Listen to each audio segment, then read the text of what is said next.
tend to stay a while, so it is where many things come to settle. Osmanthus wine tastes the same as I remember. But where are those who share the memory?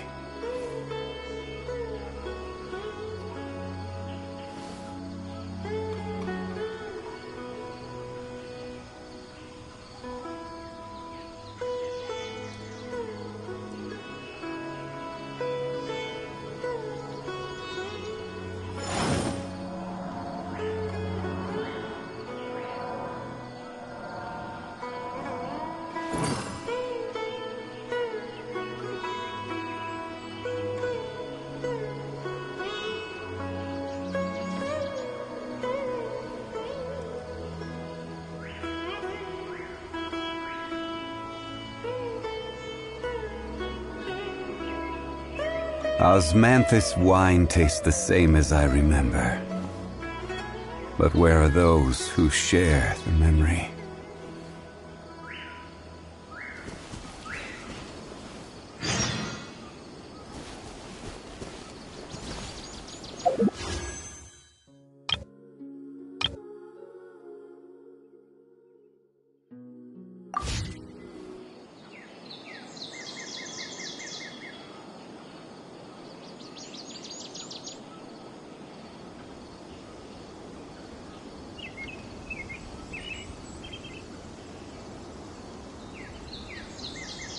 Where do you want to go next? If you'd like to see Liyue's tourist spots, I have a few references.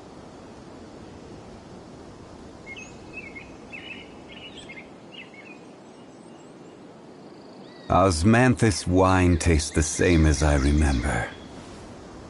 But where are those who share the memory?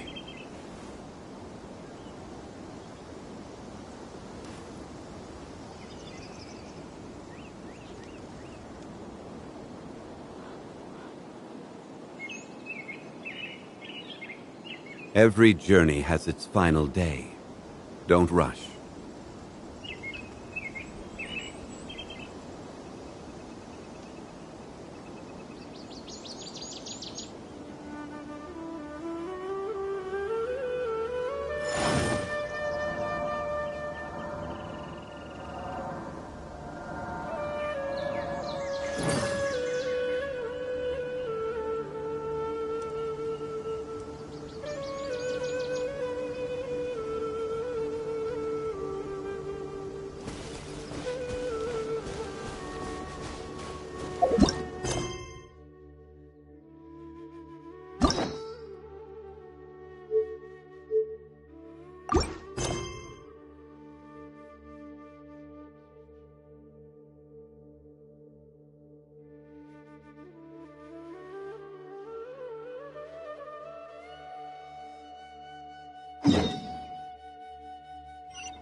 Osmanthus wine tastes the same as I remember. But where are those who share the memory?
The first time we came here. Oh, Paimon remembers! Nahita's consciousness had been trapped by the doctor, but we followed the clues she left behind to help her. So much time has already passed since then, and it seems Sumeru's changing for the better now that Nahita's in charge, right? Paimon just hopes this peace will last a long time, and then Nahita won't have any more new problems to deal with.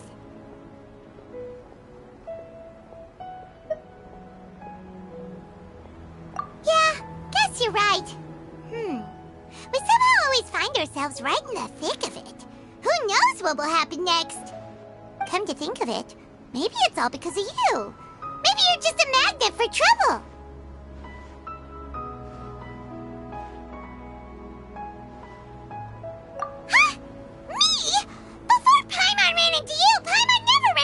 Trouble. At most, when she was super tired, Paimon got caught in some strange whirlpool and sucked out into sea. And even then, you fished Paimon out. Anyway, for Nahita's sake, maybe we should think about heading to our next destination for now. Ah, look who it is. Running into you in a place like this? I can see you two still love wandering around. Oh, it's Dia! Since when are we just wandering around?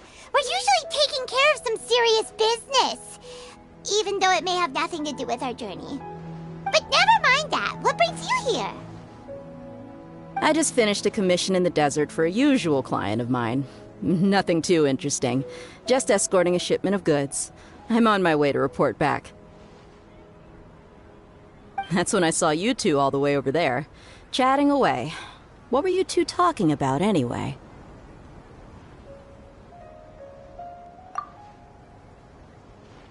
Huh? You serious?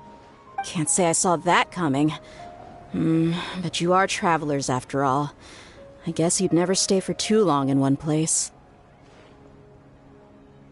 Bumping into you like this will become a rarity. I'm starting to feel sad just thinking about it.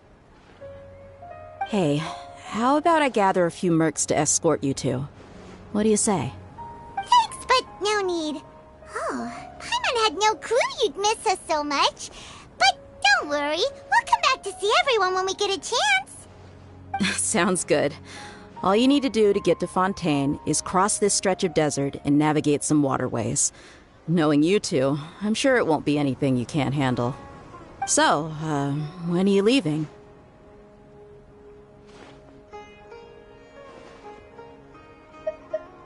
Oh, wait a sec. Paimon just remembered there are still a few dishes in Sumeru that Paimon hasn't tried yet. Now, where's that list Paimon made?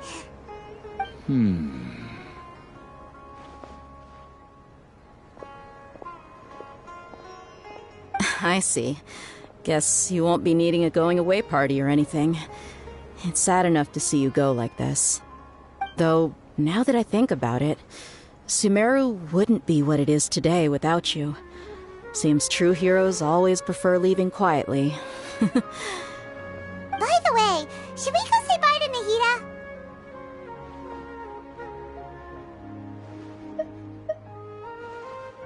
Oh, good point. Then there's no need to bother her in the real world. Then, I guess this is goodbye for now, Traveler in Paimon. Whether as a client or a friend, you're always welcome to come find me.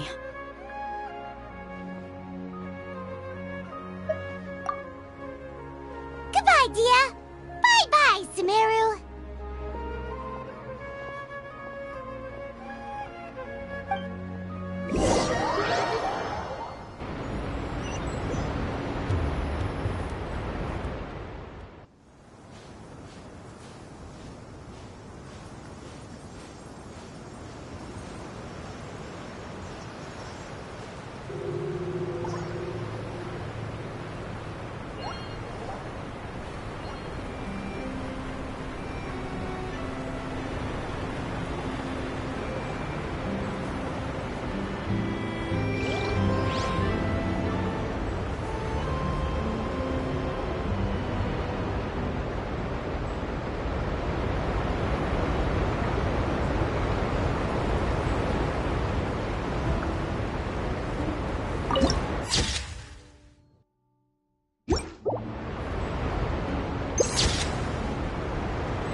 Osmanthus wine tastes the same as I remember.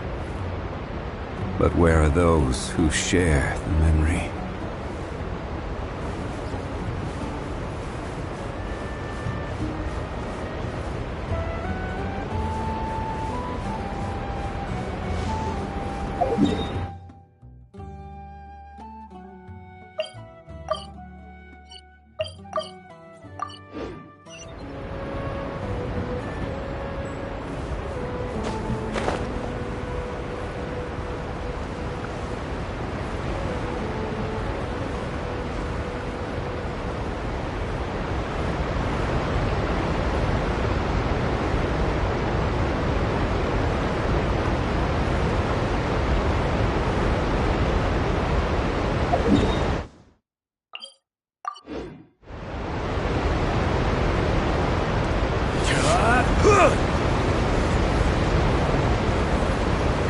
Even bedrock can be turned to dust.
We finally made it! Oh, this must be Fontaine's port! Wow!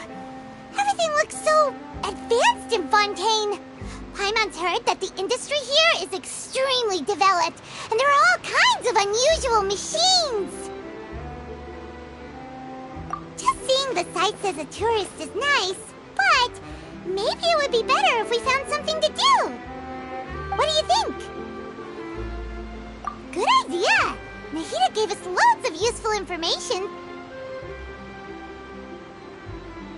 Seeking out the Seven is probably still our best source for information at this point.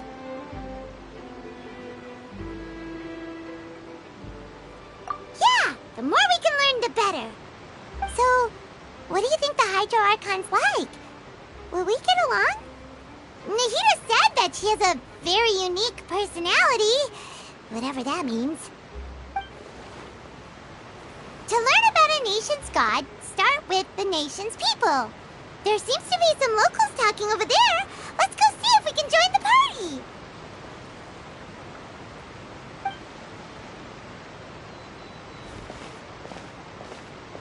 If you ask me, it's a tragedy how things ended for him.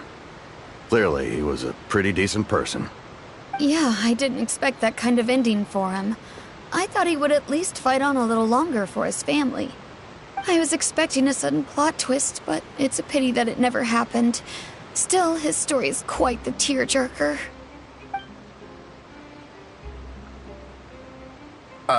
Excuse me. Can I help you two? I couldn't help but notice you standing here listening. Hi. We're travelers new to Fontaine, and we had something we wanted to ask, but you seemed to be really busy talking about some kind of play, so we didn't want to interrupt. Play? Oh, no. We're talking about something that really happened. In fact, it's a case that was just heard a few days ago. Really? Like, a real trial? But the way you were talking about it and the words you used just now made it sound like some kind of story. Well, good tales are often based on true stories, aren't they? And what you see in reality may also be someone deliberately putting on an act while harboring ulterior motives. Whether something is true or not simply isn't that important. The main thing is whether the story being acted out on the stage is splendid enough. Oh, but it looks like you're not from around here. You probably don't know that the Fontaine Court of Justice is called the Opera Epiclese, or more commonly known as just the Opera House. But, shouldn't court cases be treated a little more seriously than that? Not to question Fontaine's way of doing things. It's just that putting someone on trial is usually a very serious thing. No worries. Other visitors to Fontaine have wondered the same thing. You could say that we just don't want to waste the moving stories behind those cases. And as for your worries about whether the cases are treated with due reverence, we have the absolutely just and honorable Chief Justice Neuvillette, as well as the Oratrice Mécanique d'Analyse Cardinal, a machine created by the Archon. Between the machine and the Chief Justice, false charges and injustice are a thing of the past now. Oratrice? Is it some kind of machine, too? Oh, Paimon's curious. We should check it out if we get the chance. Wait, Paimon almost forgot to ask you our question. Do you know what we should do if we want to meet the Hydro Archon? Oh, that's easy. Just go to the Opera House. Lady Farina practically lives there. You could definitely say it's her biggest passion. I think what they mean is that they wish to speak with the Archon personally. In that case, I'm afraid it's going to be a tad more difficult. You'll have to make an appointment well in advance, and it'll depend on whether or not she has any time slots available. Huh. Is the Hydro Archon super busy taking care of official stuff? Wait, didn't you say that she's always at the Opera House? No. Lady Farina seldom takes an interest with the nation's affairs. The reason it's difficult to make an appointment is simply because she's incredibly popular. That's right. After all, she is the Archon. Though she may tend to get a little dramatic from time to time, people can't get enough of her. Huh. First time Paimon's ever heard of an Archon being described that way before. Wait! Paimon gets now! The Hydro Archon is kinda like a big celebrity here, right? Yeah, I suppose you could say that. Perhaps you could even say our mascot. Hang on. This is still Fontaine's Archon you're talking about. You should show some more respect. Yes, you're right. I guess I should at least try to be a little more respectful in front of visitors.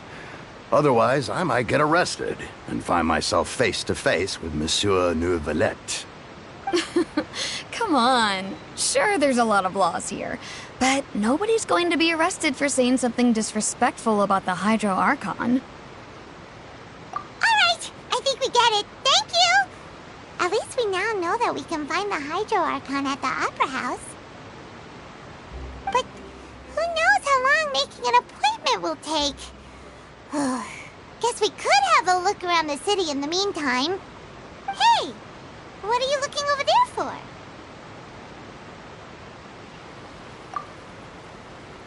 Huh. Maybe something's the matter.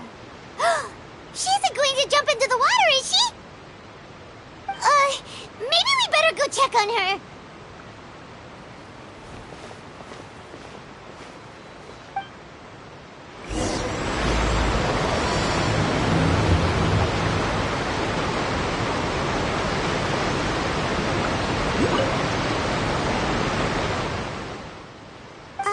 Hello there.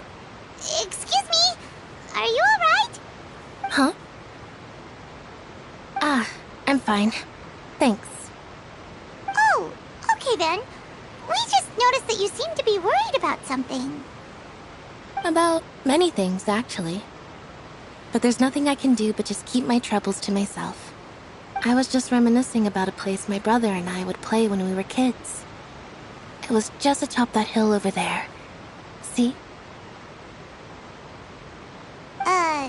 You're pointing at the sea. Wait, are you saying that you and your brother lived in the water? No, people call the waters around Fontaine a sea. It's actually just an inland lake that's filled with fresh water.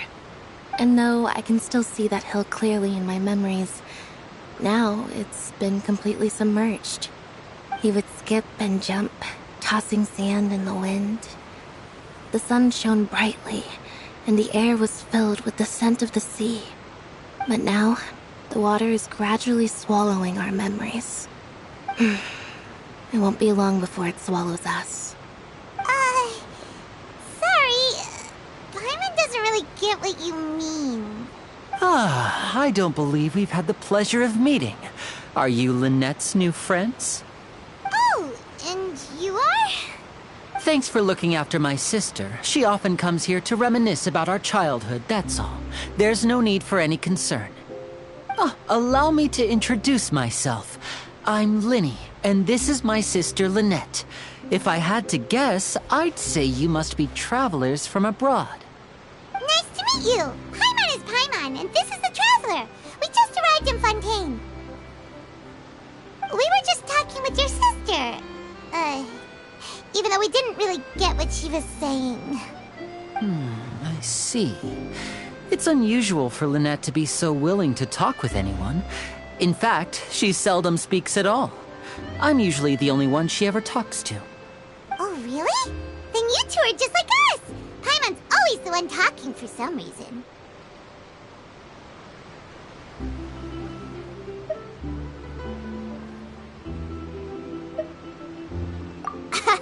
So that's how you think it is?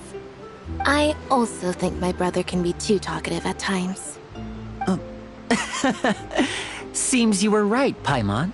We are quite similar. So, what did Lynette mean just now when she said that the water is engulfing your memories, and that it won't be long before it engulfs you too? Oh, that. It's from a prophecy that's been circulating in Fontaine for some time now. Well, I suppose prophecy isn't exactly the right word, because that implies a certain amount of uncertainty. There's no doubt about what's happening in Fontaine now. Where to begin?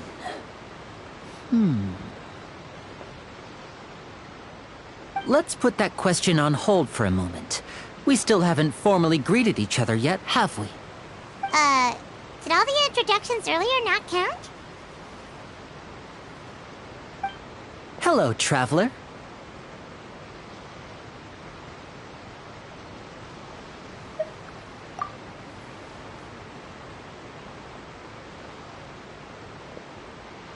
And hello, Paimon. Hey! Why didn't Paimon get a handshake? You're not poking fun at Paimon, are you? Please, don't take offense. Just consider it a sort of etiquette we have here in Fontaine when making new friends. You should remember it. It might prove useful. Oh, alright then. Well, Paimon's just happy to have a local friend now. By the way, we were just getting ready to go to the Opera House to meet the Hydro Archon. Would you be able to show us the way? So you're going to see Lady Farina? No problem at all. In fact, I was planning to go to the Opera House later myself. I'll gladly take you once I finish things here. Please, follow me.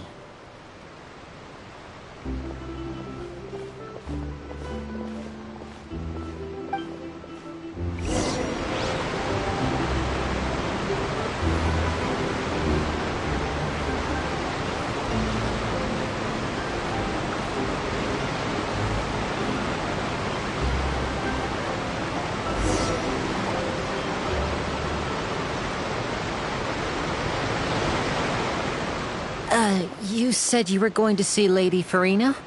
Well, it seems Lady Farina has come to see you.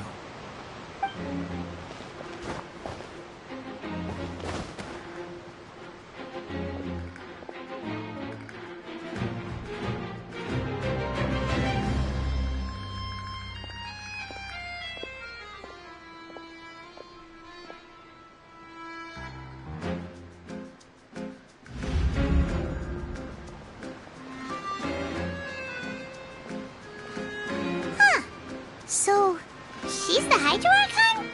But how did she know we were looking for her?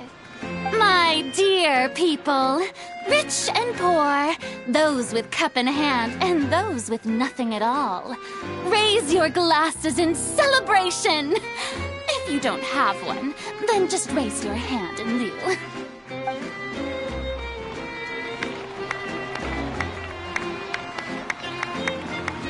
As you can all see, 2 unfamiliar travelers have arrived in our nation. Come, let us make a toast in honor of this traveler and his companion, who have journeyed here from distant lands.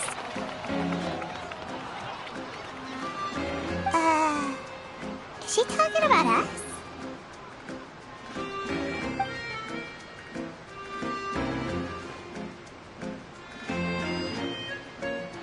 I've long heard of the turmoil and chaos you've left in your wake as you visited other nations. But I welcome you nevertheless. No, I have come to receive you personally.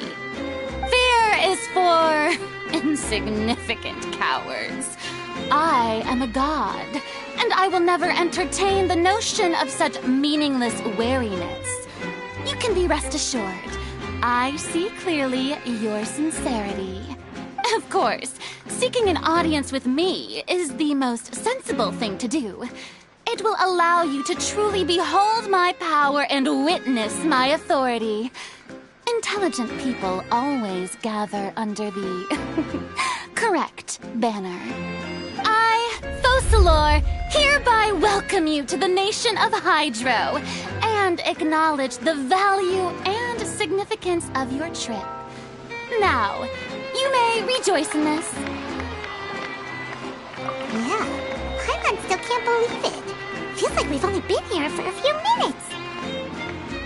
But the Hydro Archon's entrance was, how should Paimon describe it? A little over the top? Miss Hydro Archon? How did you know we were coming?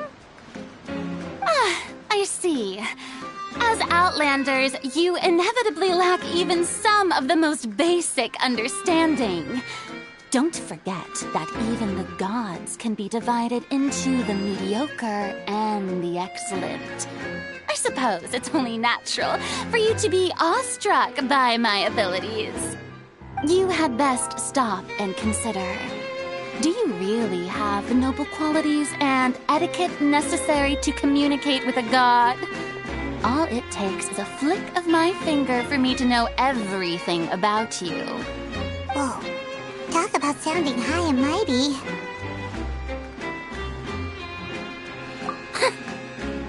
Oh? What's with these looks? Perhaps the welcoming ceremony still isn't enough? What else should I say then? Is she waiting for us to start talking? Wow, I didn't expect to see Lady Farina here. What a surprise! Wait, does this mean they're the legendary blonde traveler? How did I not notice before? Hey, what's all the commotion? Oh, is that Lady Farina? Is there some kind of drama going on? Of course. That's the blonde traveler. The one all those stories are about. Lady Farina came here to personally see him. Oh, I bet this is going to be the duel of the century. Ooh, I've got to see this. I knew Lady Farina would never disappoint. Yes, but don't get too excited now. My dear believers and spectators alike tend to get quite rowdy, and despite the noise, I've come to tolerate all their ruckus. You may consider this my reward to all of you. I have determined that there will be an epic duel between myself and this traveler from another land, just as you were hoping to see. Now she wants to fight? Aren't we getting a little ahead of ourselves?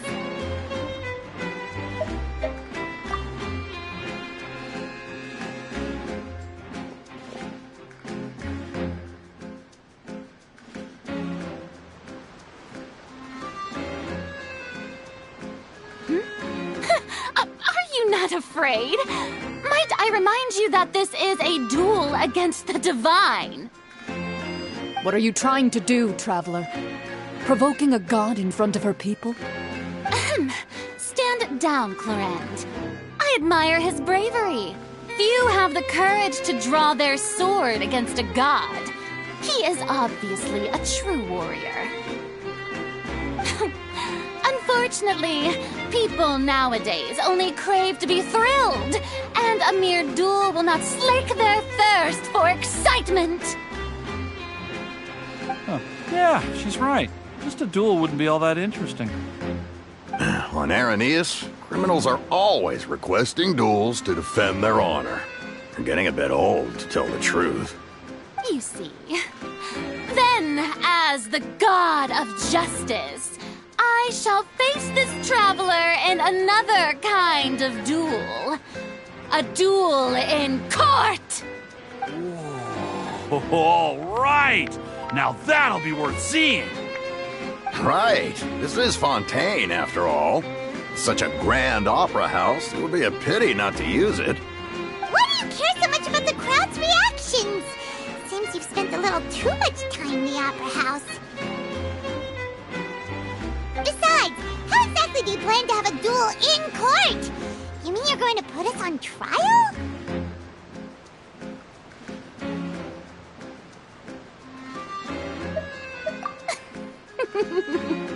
Oh, we have reason to put you on trial. It's obvious, isn't it? According to Fontaine law, no one is permitted to release any flying objects within Fontaine city limits during the first 3 days of each month. You are clearly guilty of violating this law, no? Oh, so that's what they've done wrong. That's Our Lady Farina. No one knows the laws of Fontaine like she does. You call that obvious? What kind of law is that? Wait, flying object? You mean Paimon? Precisely! Now, if you two have no objections, then in the name of the Hydro Archon, I order your arrest. My apologies, Lady Farina. I don't mean to spoil the fun, but if you would allow me to interject, I don't think that Paimon here meets the definition of a flying object. You tell her, Linny! Finally someone who's not crazy. How could anyone call Paimon a flying object? Ah, great magician Linny, my beloved citizen. I'll permit you to object. But how exactly do you plan to prove your claim? As a magician who just rained on your parade, I naturally should shoulder the responsibility of saving the show. So, with such an audience gathered here, allow me to perform a trick for everyone.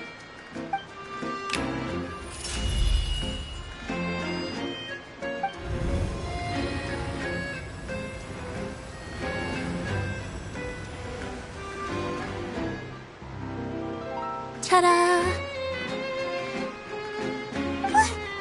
What's that on Paimon's back? Hey, when did you do that?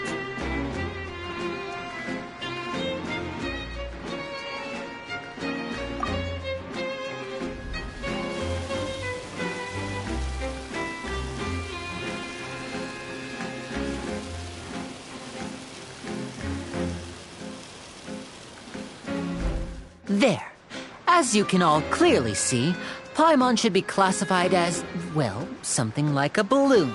This rope has been in the traveler's hand all along. It was just that no one could see it before. Huh?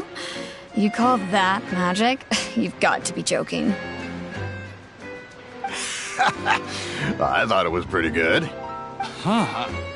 I'm not sure what to think. It seems Lady Farina's charges no longer hold water.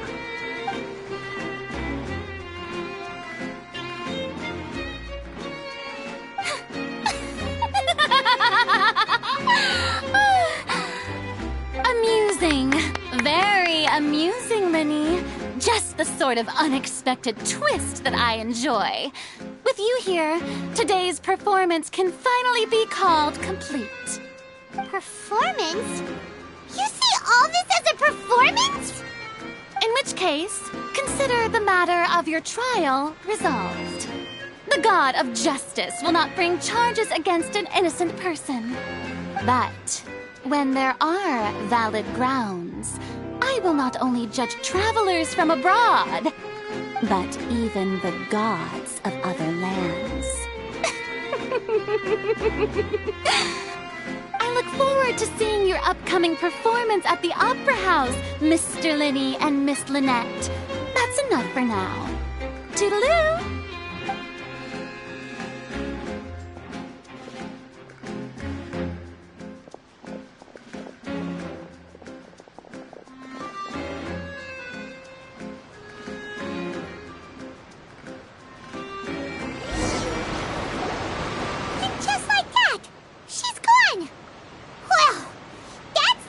Unpredictable Archon Paimon's ever seen. You never even had a chance to ask her anything. But that's a problem for future Paimon. That whole scene just now was really...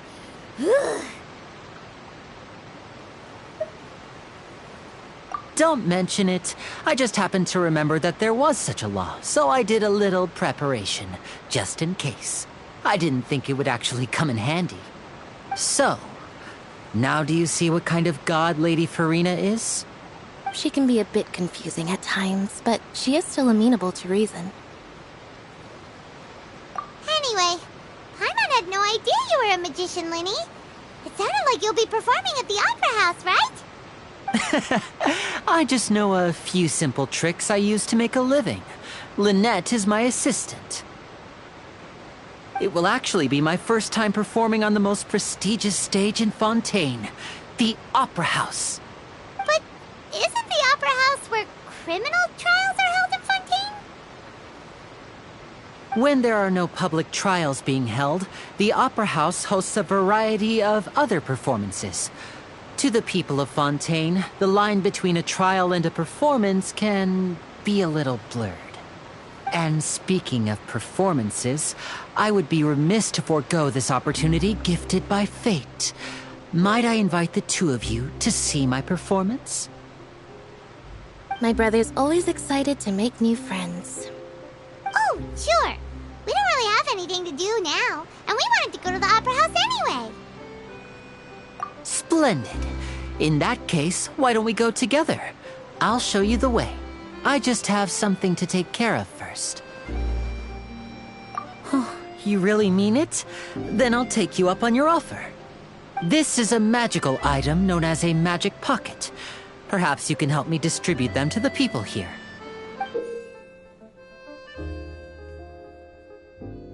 Huh? What are they going to use it for?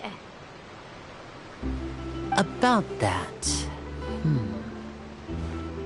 You asked me before about the prophecy, right?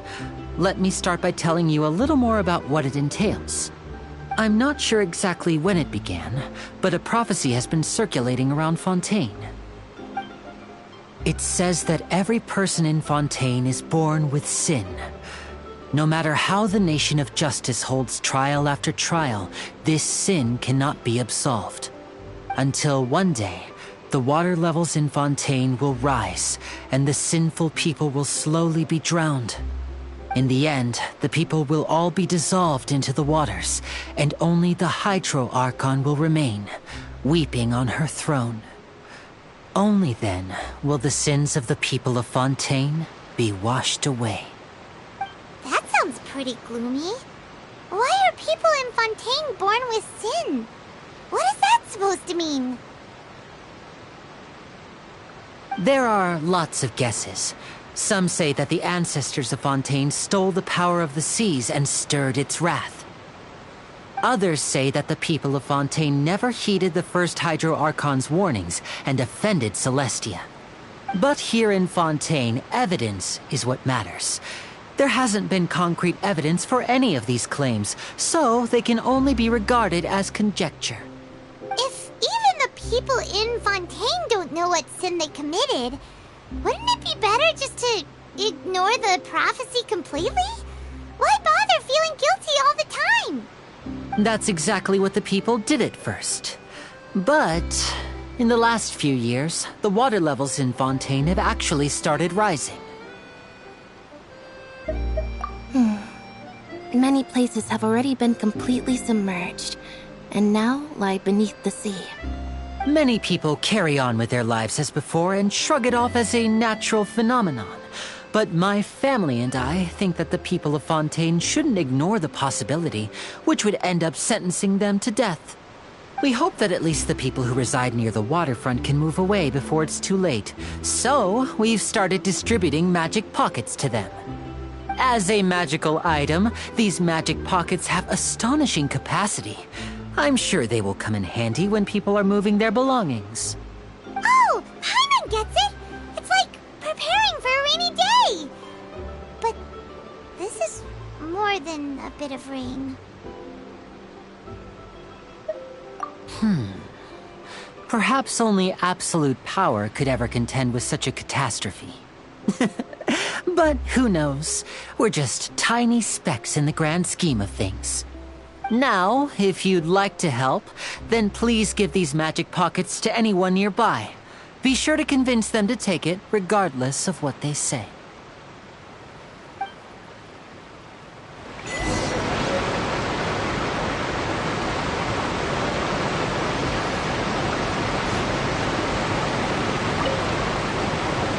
What's this? So you also believe in the prophecy. Keep it. I won't have any use for it. What? You mean you don't believe in the prophecy? No, I believe in the prophecy. But I also believe in another story. The story says that people once lived in the ocean. They were one with the ocean and couldn't live apart from it. But as time wore on, people desired to live on land and developed blood vessels, encapsulating the sea within their bodies. Thus could people set foot on land. So, if you ask me, when the water rises and takes us all, it'll be like we're going home. Oh, we hadn't heard that one before. But people can't live underwater. They'll die. You should probably still take it. All right, I'll take it. I guess I just feel that being dissolved into the water doesn't necessarily mean death.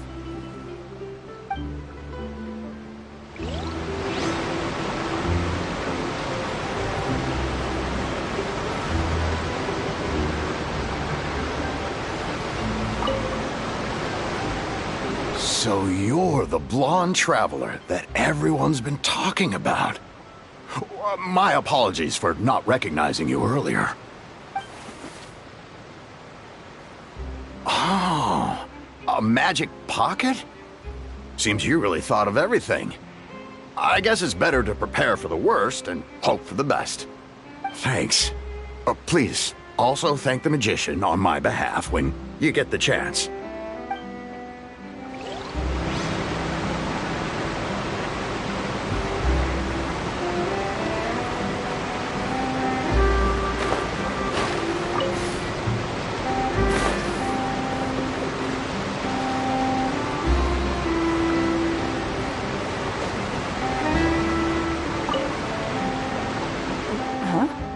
I don't want that thing. Way I see it, if the prophecy's true, it's still gonna be a long time before the water can cover everything.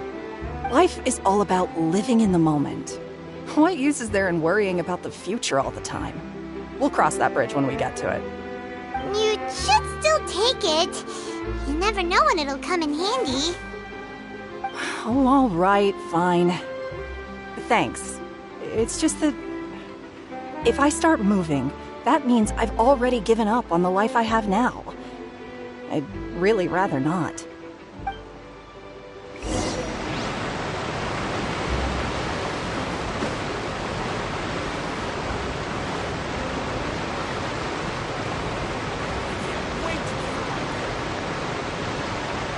Oh? You already handed out all of the magic pockets? That was fast. So, what did people have to say? I bet you heard some, interesting opinions. Yes, but that will change once disaster strikes. I know they'll change their minds, so it's only right to help them prepare. Is there anything else you need to do before we leave? Yes, one last thing. I have the magic pockets made by a workshop in the court of Fontaine. Since we're out and about, I was thinking about bringing him some more materials. So, you want to collect materials? Just tell us what the materials look like and we'll help. Many hands make light work. Oh, that would be much appreciated. We'll need some Romaritime flowers. I remember seeing them near the waterfront on the east side of the harbor.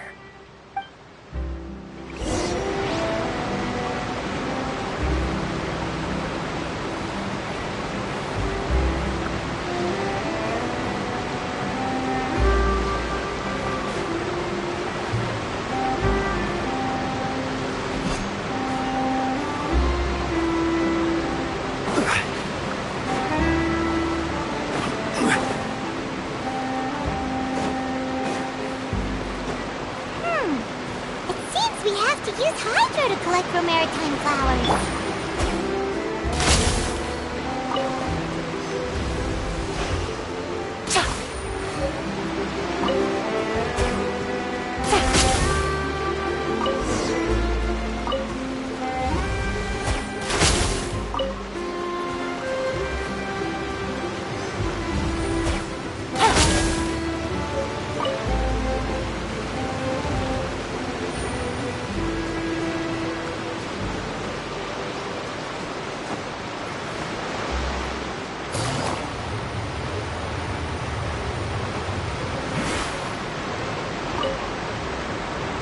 You made quick work of that. I can tell you're an experienced traveler. I've also finished collecting a few here. Maybe next time you'll feel like helping too, Lynette. No way. I'm in power-saving mode today. Otherwise, I fear I may not have any energy left for the performance at the Opera House. Fine. Though the performance is still a long way off. Now that we're finished here, we should get ready to head back to the Court of Fontaine. So, we're going to the Court of Fontaine before we head to the Opera House? Good. Paimon wants a tour of Fontaine's largest city and try...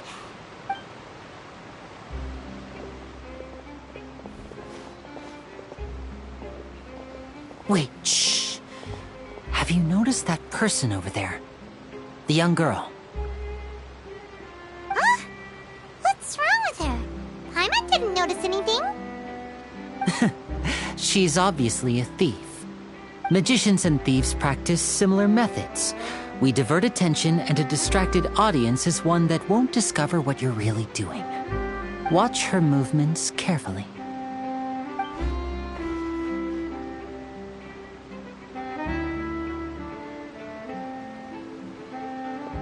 Oh, he's right! Shh, keep your voice down. We need to think of a way to catch her, but it seems she's very alert. Perhaps we should split up. You two can ride the lift over there and wait up top. I bet that'll be her escape route if she tries to run. All right, let's go.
Just what will we come...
wanted us to wait.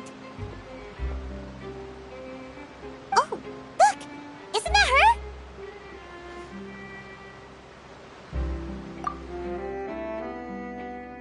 Oh no!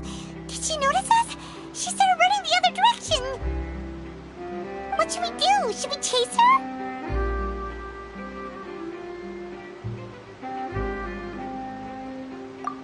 You're right. She might also be trying to lure us away.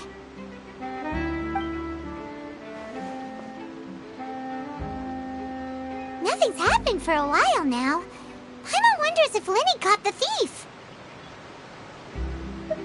Yeah, let's go.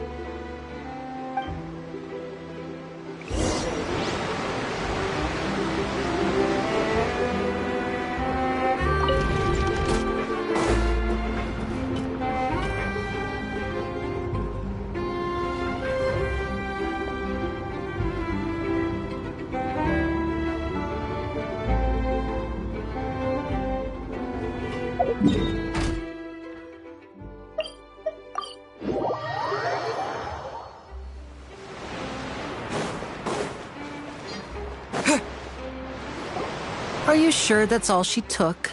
You should check to make sure you're not missing anything else. No, that was all. Oh, I can't thank you enough.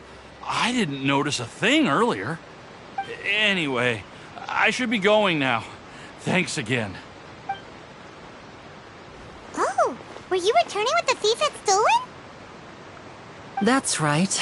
Pity I wasn't able to catch her. She distracted me by dropping the thing she stole on the ground. By the time I looked back, she was already gone. I saw the general direction she went, but Linny twisted his ankle, and I needed to make sure he was okay. Oh, did you get hurt, Linny? I'll be all right. It's just a twisted ankle, that's all. In fact, it's feeling better already. If you want to play at being a hero, at least try not to get hurt doing it. Imagine what would happen if you managed to derail our performance as a result. You're right. Sorry, Lynette. I have to admit that the thief was even more skilled than I had anticipated. But at least we were able to get the stolen items back, so it wasn't a complete failure. What a slippery little thief! Guess things turned out all right in the end, though. Linny's initiative paid off! All right, let's put this little detour behind us. We should go to the Court of Fontaine now.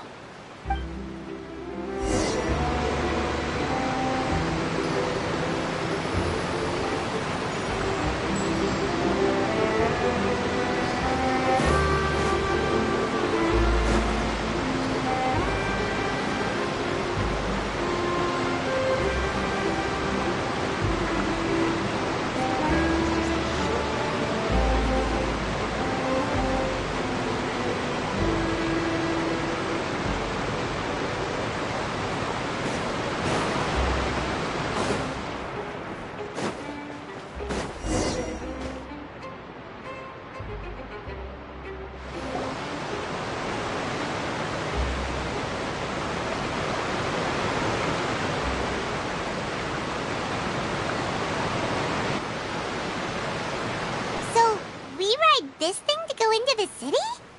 What an ingenious way to get around! People in Fontaine really know how to use water. This is an aqua bus. It allows people to travel between several key locations around Fontaine.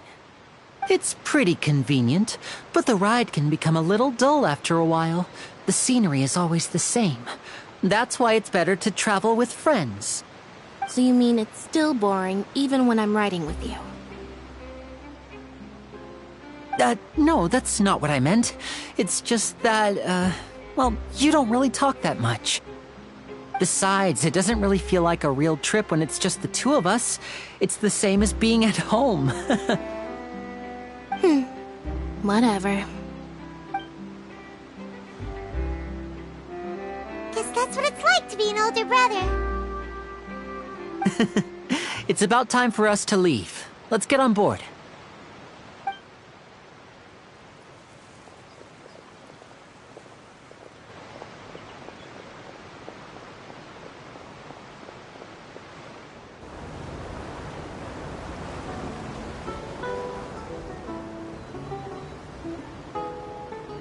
Huh? What? Traveler! Paimon! Charlotte! Oh, I never guessed I'd bump into you while riding the aqua bus. In the story of my life, this is big news. What are you doing in Fontaine? I didn't hear anything about you paying us a visit. Yeah, it's quite the coincidence. But as travelers, we're always on the move. It's not surprising that nobody knew we were coming. Though we still have no idea how the Hydro Archon knew about us. Oh, let Paimon introduce you to our new friends! Oh, no need for introductions, Paimon. I would recognize the great magician Linny and his assistant Lynette anywhere. I wouldn't be much of a reporter if I didn't know who they were. It's a pleasure to meet you. I'm Charlotte, a reporter for the Steambird. Nice to meet you. From the Steambird, huh? We've often relied on your paper to promote our performances. It's an honor to meet you.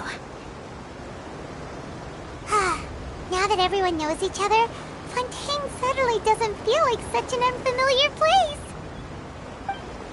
So, what have you been up to lately, Charlotte? Any big news? Not too much. When there isn't any breaking news, I mainly cover the trials at the Opera House. You can still manage to keep readers' attention as long as you tell things from a clever enough angle, even if it's the same old topics.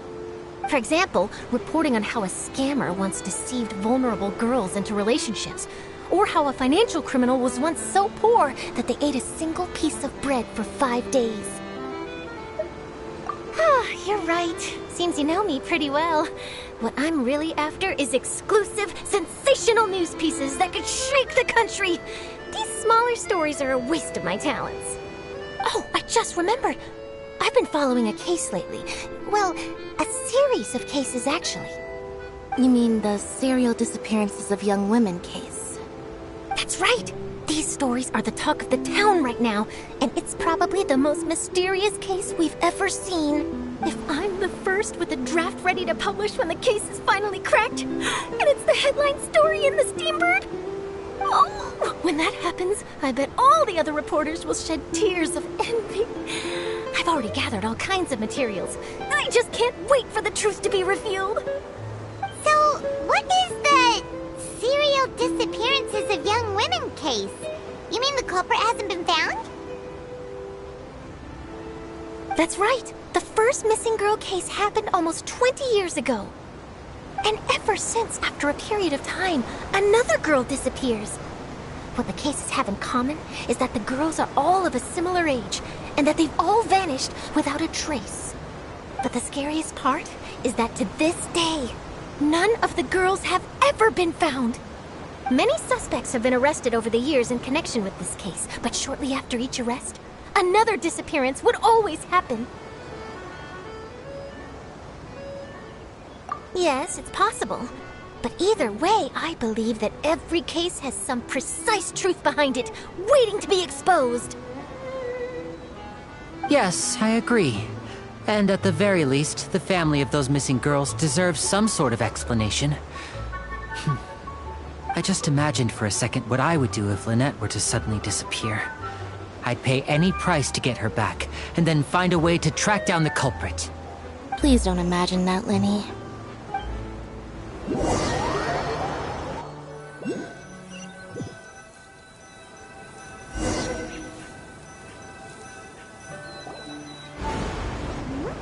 Hey, we're almost there! Look!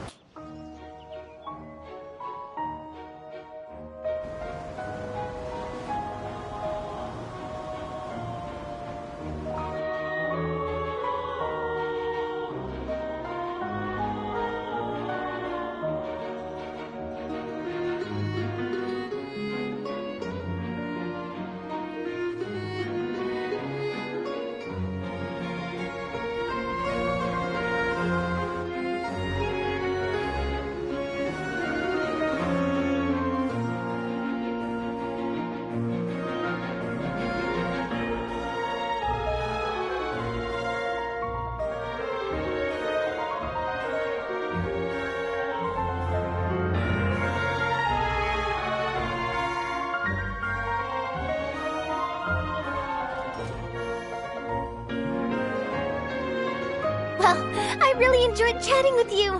Life should be full of pleasant little surprises like this. Yeah, us as well. The ride went by too quickly. I have an interview to get to. I should get going before I'm late. Okay, Paimon hopes we can chat again soon, Charlotte. See ya! Bye now. Oh, be sure to stop by and see me at the Steambird when you have time. What a tough job.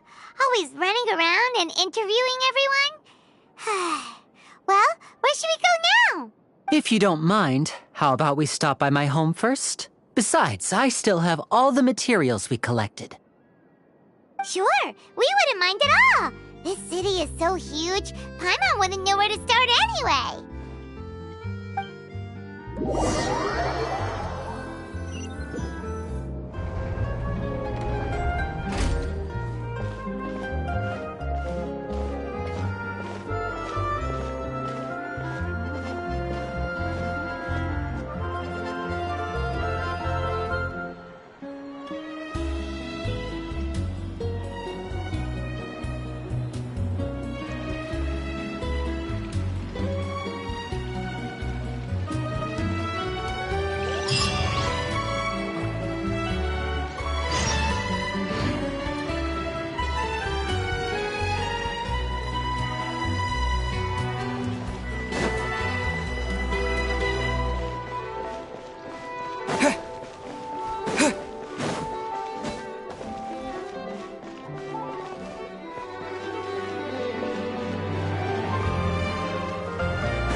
This is our current abode. Ah, Fremine, you're home. Where did everyone else go? I have some new friends that I would like to introduce. Oh, they all just went out a moment ago.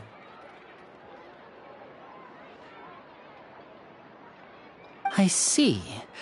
Everyone is getting busier now that Father will be returning soon. I suppose that can't be helped. Allow me to introduce you to my little brother, Fremine. He is a phenomenal diver. Hello. Nice to meet you. Paimon is Paimon, and this is the Traveler. Oh, you sound very proud to have a diver as a brother, Linny.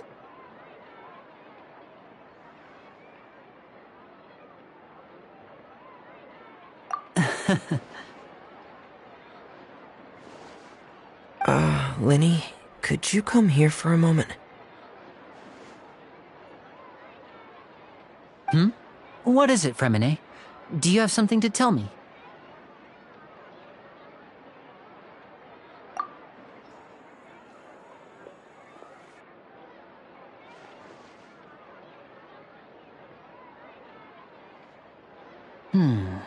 Okay, I see.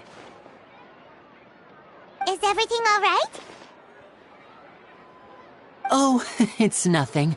We were just discussing a little housework. Sorry for the interruption. Oh, before I forget, the Traveler and I collected more materials to make magic pockets. Were you able to get any, Fremine? Yes, I went diving and gathered lots of materials.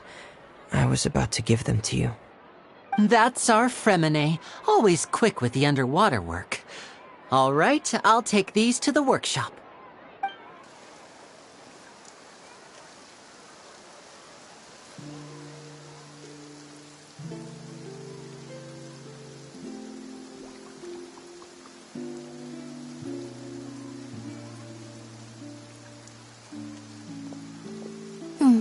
Looks like rain. Oh, you're right. But wasn't it clear and sunny just a moment ago? Fontaine's weather sure is weird. I'm afraid that's just how it is here. It often rains on days where there are trials being held in the Opera House, but don't worry, it'll clear up soon enough. What's wrong, Fremine? There's a legend about the rain that I tend to believe. It's said that a dragon of water once resided in Fontaine.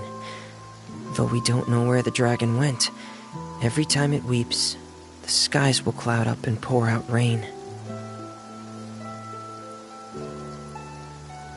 When I was a child, my mother told me that if I wanted to go outside and play, I should yell toward the sky at the top of my lungs. Hydro Dragon! Hydro Dragon! Don't cry! If it's an elemental dragon, then having the power to make it rain wouldn't be very unusual. Let Paimon try something. Hydro Dragon, don't cry!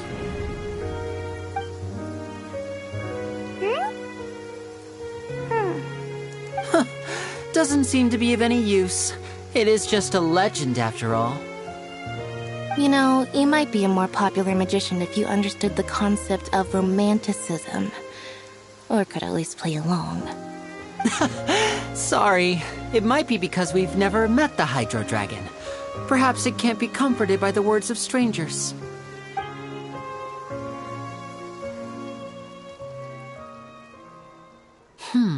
It rained for longer than I suspected. Oh, it's already getting late. Was there something you needed to do, Linny? Yeah, some preparations for the show at the Opera House. I need to find a way to catch the last aqua bus of the day. On the day of the performance, just ride the aqua bus to the island of Araneus. I'll have Lynette meet you at the fountain in front of the Opera House.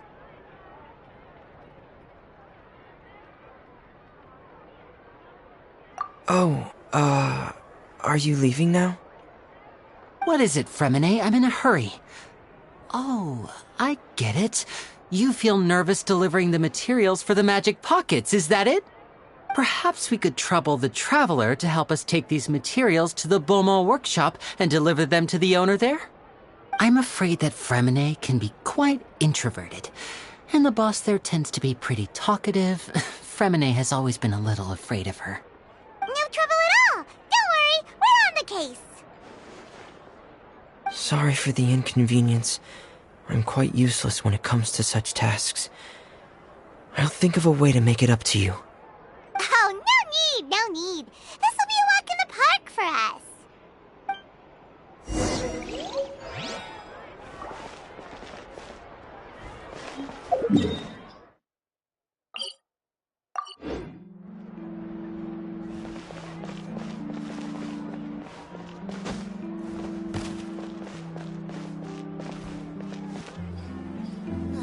The tea here just keeps getting more bitter.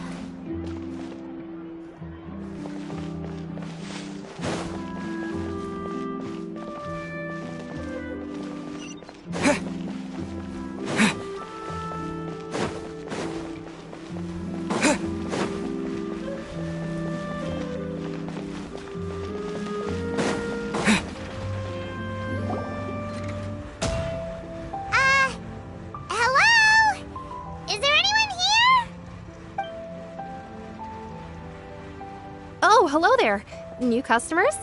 Looking to buy, or do you need something made? Or perhaps you're just looking for a chat with me. Oh no, we're just here to deliver some materials. Here they are. They're for making... what were they called again? Ah, these must be for magic pockets. I could tell right away.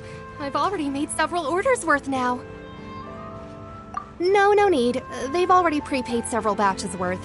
When they told me what they'd be using them for, I even offered them a discount.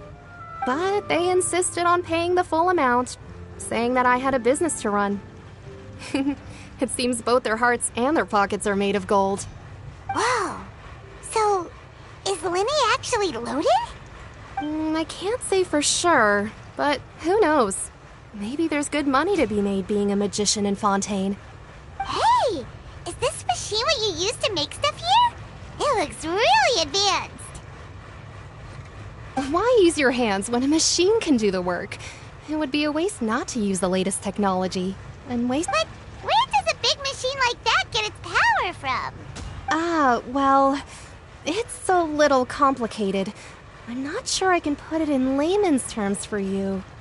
But basically, everything we usually use here in the city is powered by indemnitium. It's a type of energy that's produced from trials. Huh? How can trials produce energy? Well, I'm not completely sure of all the details myself, but basically, when a trial is in session, the Oratrice Mécanique d'Analyse Cardinale harvests people's belief in justice and converts it into energy to be used all around Fontaine. So that's what its other function is? Paimon heard that the Oratrice was created by the Archon to make judgments. But Paimon still doesn't get it. How could something unreliable like people's beliefs be turned into a stable power source for these machines? Oh, yeah! So that means the Hydro Archon relies on the machine to take the energy created by belief and turn it into power for all of Fontaine, right? Even though I've never heard anyone really put it that way before, it sounds like it makes sense. Besides indemnitium, we have another type of energy called pneumosia. It isn't produced by the power of the Archon, but it is unstable by nature. Even now, it still cannot be widely used by civilians. I thought I'd find you hard at work, but here you are chatting the day away. Since you're already talking, I'm sure you wouldn't mind a few words with me. You again? Didn't I already promise you that I'd have the more I owe to Confrérie of Cabriere by next month? Why are you hounding me now? Yeah, but how do we know that you won't go running off by the end of this month? I want 50% today. Wait, no, 70%. Huh? You... Seems business isn't so great for the workshop.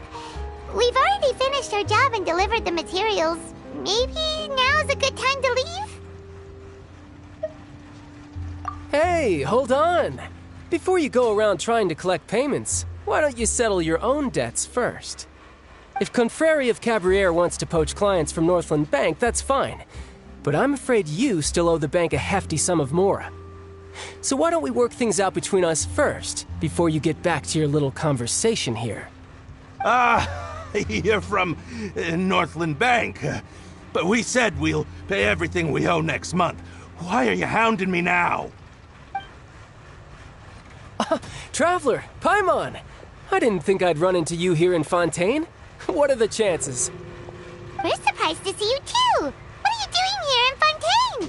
You didn't want to stay in Snezhnaya? Long story short, I've already been in Fontaine for some time now, and honestly, things have been pretty boring.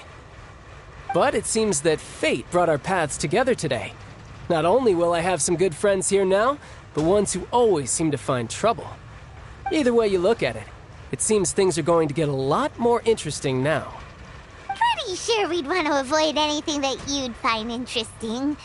Besides, our trip here has gone pretty well so far, right, Traveler? Hey, you, Northland Bank boy. Aren't you forgetting something? Don't interrupt. It's not often I run into the Traveler like this. Why don't you wait for me over there for a while? You kidding? Aren't you the one looking for us? You really expect us to sit and twiddle our thumbs while you catch up with your friends? Listen to me, boy. If you want your Mora, fine. Why don't you come and take it? Hey, I just said not to interrupt. Oh, by the way, Traveler, the last time I took Tonya and Tusser ice fishing, Tusser said... Hey! That's way over the line! All right, boys, let's see who has to pay up now! Can you at least let me finish one sentence? Fine. Though the bank told me not to get rough with our clients. You're the ones who started it. This is an act of self-defense. You two will have to be my witnesses, okay? I'm sure this won't take long.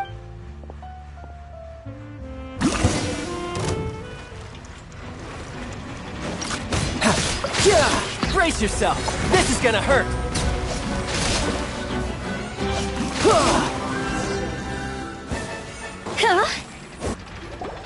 Oh, what's your deal, Brad? How are you so strong if you're just a staffer from Snezhnaya's Northland Bank? Wait, don't tell me you're... Oh, now you notice. It's a little late, don't you think? Just make sure you understand that you don't mess with Northland Bank. Got it?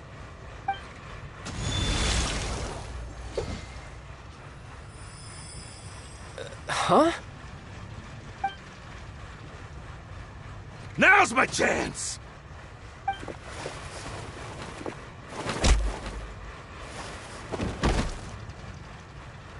Huh. That was weird.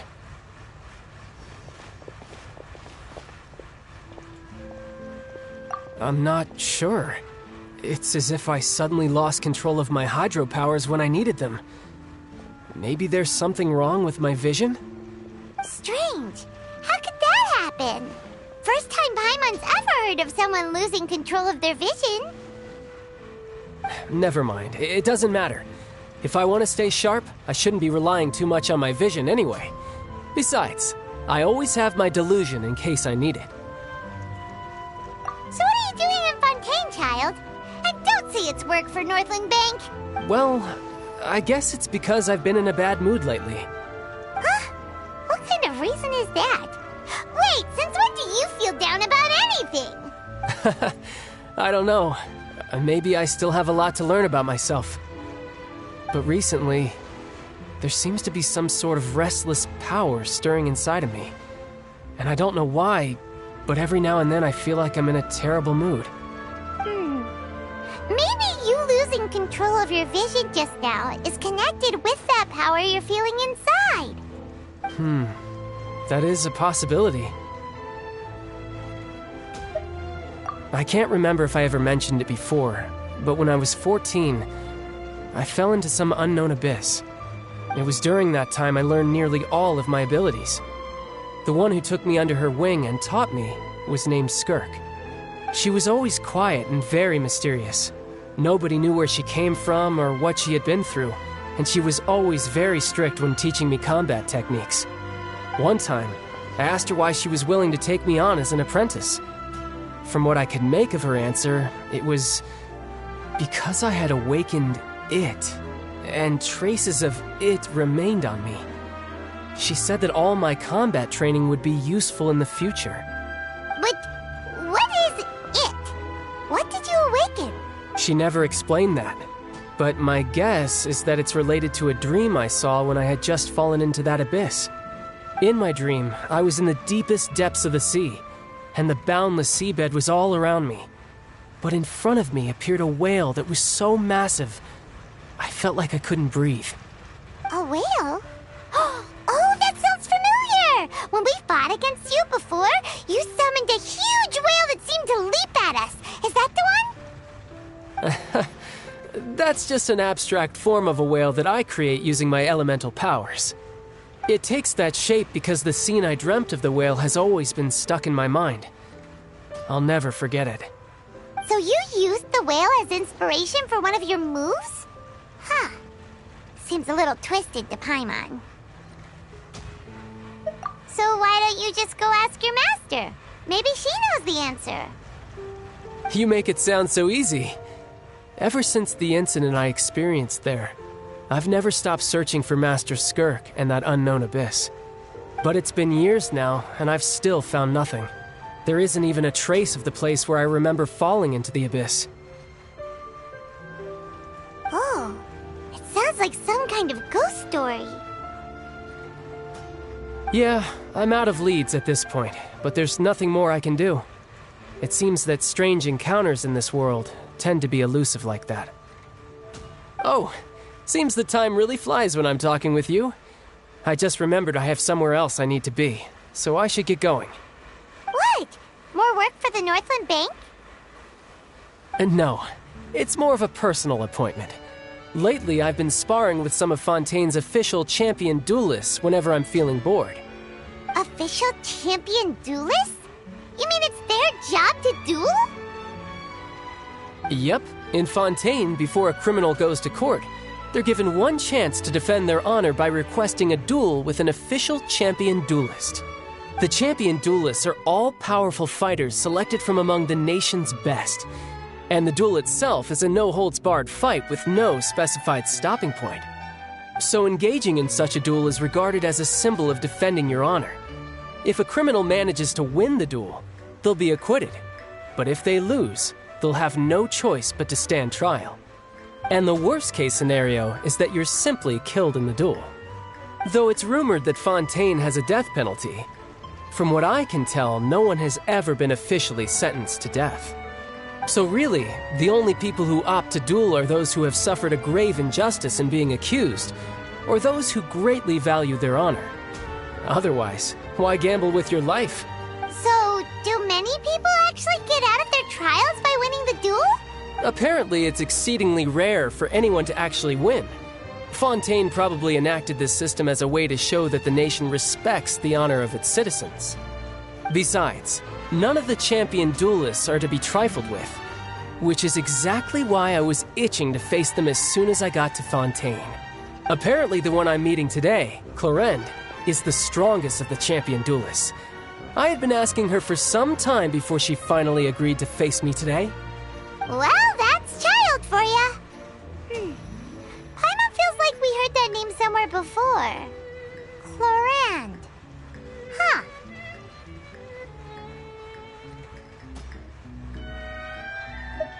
Oh, before I forget, I want you to have this. Huh? Your vision? You're seriously just giving it away? I'm just worried that it could become uncontrollable again. I'd be pretty upset if it got in the way of my duel, so I think I'll be better off without it for now. Besides, I just need you to hold on to it for a short while. I'll come retrieve it when I have some time later.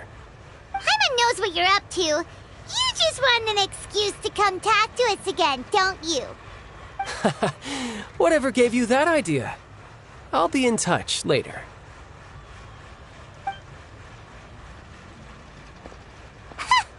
That sneaky guy. He said he's been feeling down lately, but he seemed the same as ever to Paimon. Well, since we don't have much to do for now, we might as well walk around and see the city before Lenny's performance.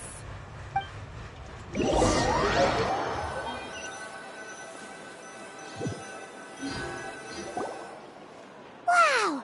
Who could have seen that coming? The reporter who was barely around for most of the story was the murderer all along! Sorry. Paimon was just surprised, that's all. Whew. Paimon never saw that twist coming. The murder mystery novels here are amazing!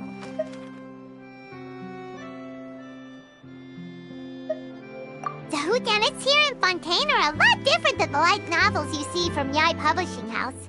Both have their merits, but Paimon thinks this style of novels are more, well, novel. It's so exciting to reach the moment when the mystery is uncovered, especially in the one Paimon was just reading. You should buy a copy and read it too. Oh, sorry about that. Paimon will be more careful next time. Hey, shouldn't we be heading to the Opera House to see Linny's performance soon? It's almost time for the show to start, so we should get going.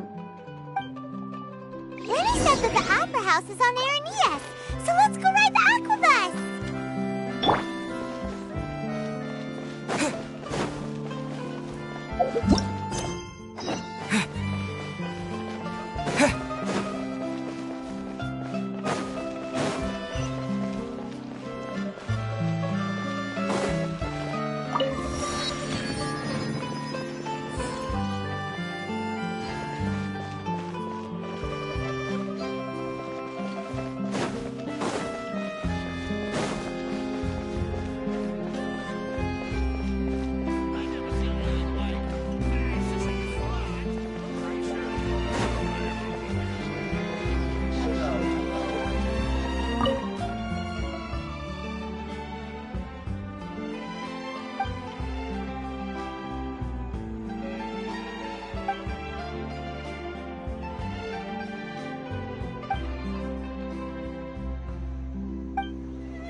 A good newspaper should be a lighthouse of truth.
Water jet! Looks like you're running out of Type 3 stores.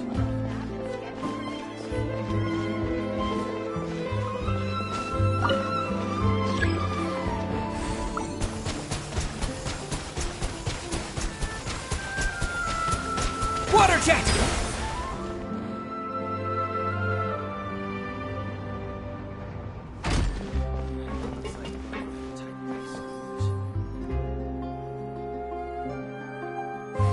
Feel free to check the Aquabus map and schedule for details.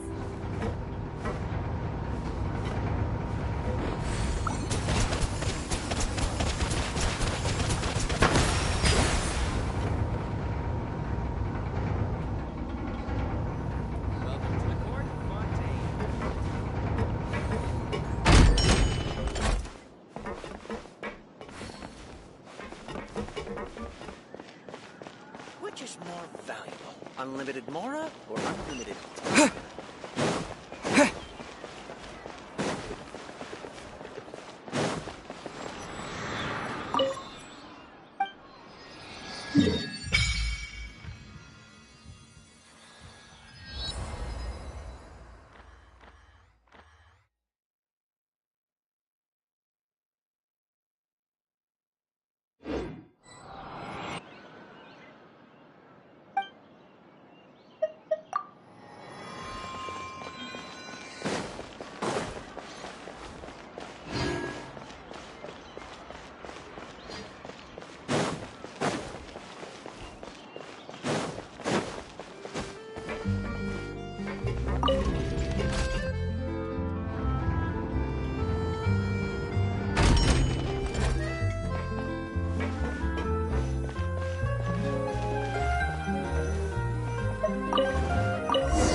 Welcome to the Navia line.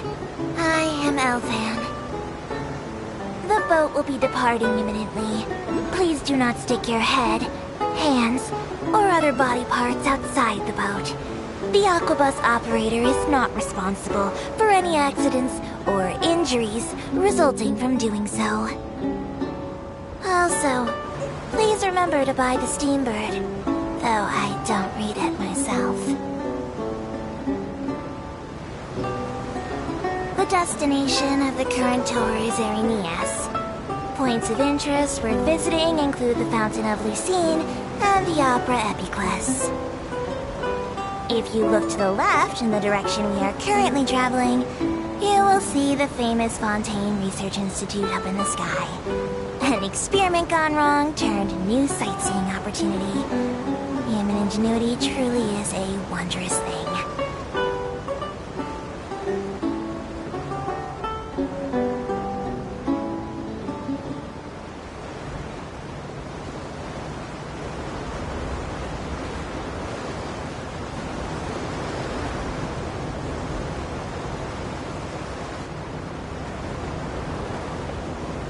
Approaching our final destination. Please be sure to bring all your personal belongings with you as you disembark. Even though I will take any forgotten items to the lost and found, the paperwork is rather annoying, as Melusine hands are not suitable for grasping pens. Please be careful when disembarking. It has been my honor to be your tour guide this trip. Thank you.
I can't wait to see how this turns out. Whoa! Now this is fancy! The Opera Epiclese. What a place to hold a performance! No wonder Linny and Lynette were looking forward to it. Huh. Looks like there's a lot of people standing around the fountain up ahead. Oh, Archon, please bless us with a bright and healthy child. We pray. I don't know why you always feel the need to ask so much. I'll be happy as long as our child is healthy and lives a peaceful life. I guess if they're our kid, then there's no doubt they'll turn out smart. Maybe this is one of the customs in Fontaine. There sure are a lot of couples here. Vache. What's wrong? Vache. Vache.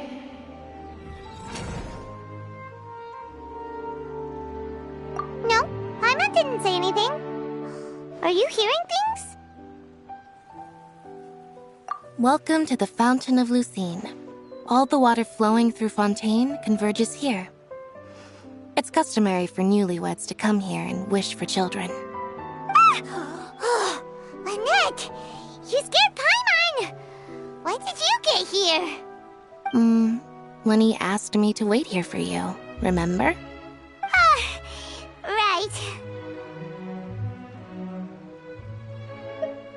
What do you mean? There are a lot of people here right now. Hey, you're not trying to scare Paimon, are you? Besides, it's the middle of the day. It's not the time for eerie things. I see. I might be able to tell you something that could help explain the voice you heard. In fact, you might not be imagining things at all. I suspect that what you heard is a result of your hypersensitivity to the hydro element. Others in my family have had similar experiences. It's because of his sensitivity to the hydro element? But what would hearing a voice have to do with elemental power? When do you cry, Paimon? Wait, what? What does that have to do with anything? Just answer me. When do you cry?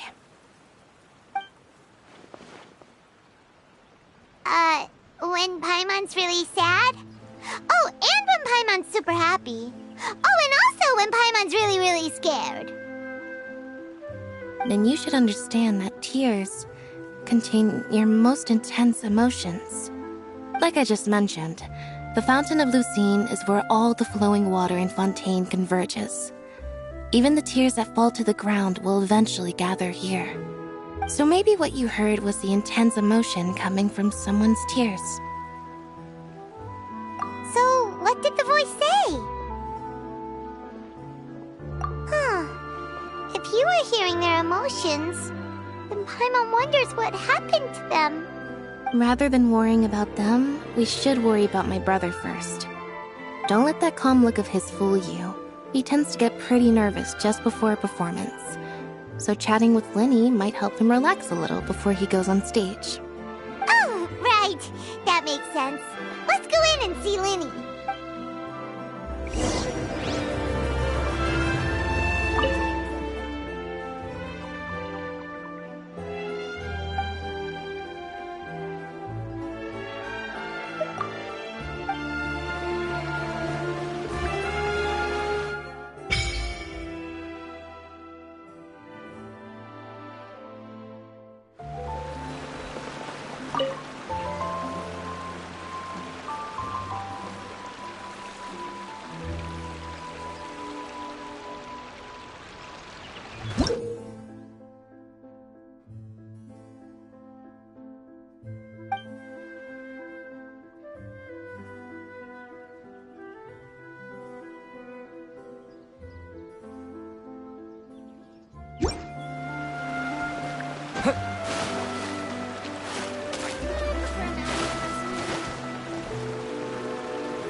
Welcome to the Opera Epiclese.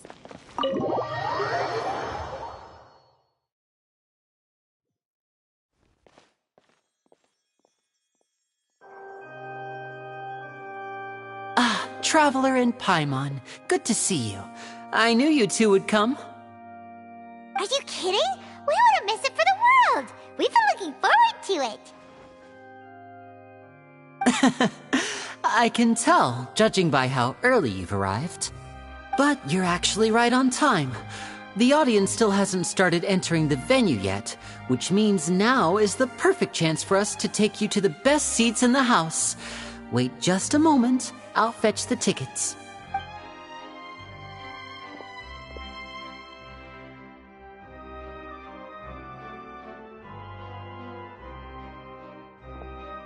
The Opera House has assigned seating, so you always have to make reservations. I've already reserved your seats, and here are your tickets. Ooh, front row seats! Thanks, Lenny! Don't mention it. There's no need to keep thanking me. Hey, Lenny! Could you come over here and take a look at this? Oh, I'll be right there. Seems there's an issue with the stage props over there. That's Cal, my assistant, calling me. I'll go lend him a hand. Yeah, we'll just go to our seats. You go ahead, Lenny.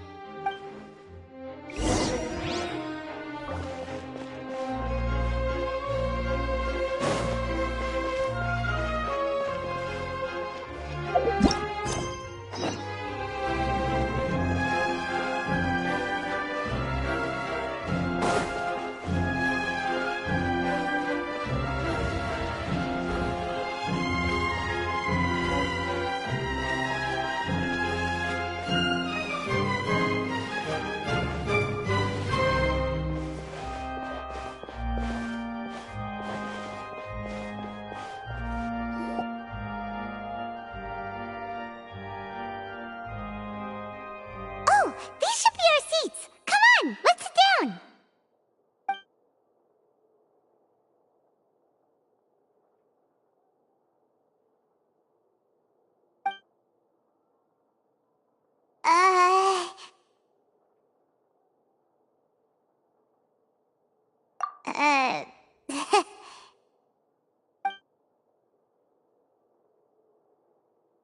Hey, Traveler. Maybe we should strike up a conversation with the person next to us. Since we're sitting together and the rest of the place is practically empty still, it's kinda awkward if we don't say anything. Oh, you little... Of course you put this on Paimon! Excuse me, I did not realize you felt awkward. I am terribly sorry. I would be perfectly happy to chat with you if that is what you would like. So you heard all of that, did ya? Boy, you sure have good ears. Paimon thought she was keeping her voice down. Wait, that's not it. Paimon's... Sorry. Paimon's the one who was being rude, talking under her breath like that. So, let's talk, but, what should we talk about? Oh, Paimon's got it. You're also here early and sitting in the front. Are you a friend of Linny's too? A friend, you say? Well, if Mr. Linney would like to be my friend, I would be more than happy to reciprocate. Oh, so you're not friends with Linny then? Oh, this is getting more awkward by the second. Paimon nearly forgot to make her introduction. Nice to meet you. Paimon is Paimon, and this is the Traveler. We just arrived in Fontaine. It is an honor to meet you two. I have heard of your deeds across Tevat. And as required by proper etiquette, I will also introduce myself. I am... Oh, Monsieur Nervillet! What an honor it is to have you here to see my show! Ah, Mr. Linney. I should say it is in fact an honor for me to see your performance in person. Wait, Nervillet? Could he be... I saw you all chatting just now, but it seems you still don't know who Monsieur Nervillet is. Allow me to introduce you to Fontaine's Chief Justice. That seat is always reserved for him. It wouldn't be too much to say that he's the symbol of justice and honesty here in Fontaine. Whoa! Sorry for being so rude just now. Paimon had no idea you were such an important person. No offense taken. Being Chief Justice is merely what I do for work. Nearly every person has their usual reserved seat, so I'm not so special, really. And by the way, I should probably let you know, even though I would prefer not to, There's someone sitting up there in the VIP seats that has been striking a pose for quite a while now. I believe she is trying to give you a most elegant and impressive first impression. So I think you should take notice of her sooner rather than later. Otherwise, she may become flustered.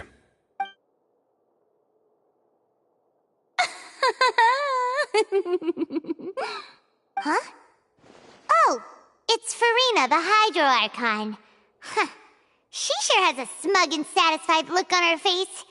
Guess she has no idea that you saw right through her act. Very good. That is for the best. No need to pay her any more attention. We may now enjoy the show. Huh? So is this what things are like between the Chief Justice and the Hydro Archon? All right, please wait just a moment longer.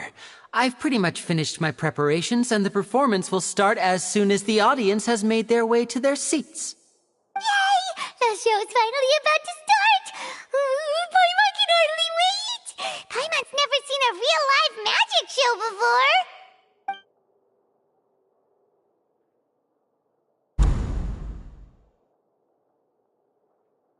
Oh! They're dimming the lights! The show must be starting! Sorry. Paimon will try to stay quiet. Welcome, one and all, to the Opera Epiclese. I am the star of today's show, Linny. And over here is my sister, Lynette, who will be working as my wonderful assistant. Please, let's give her a warm welcome. Hello, everyone. I know she may seem to be a little sleepy right now, but that's just a sign that she's nervous. Whatever. Now, some of you may be thinking, two vision holders who can freely manipulate elemental powers performing magic is not true magic at all. So, I would like to take a moment to assure you that elemental powers will have nothing to do with what you will witness on the stage today.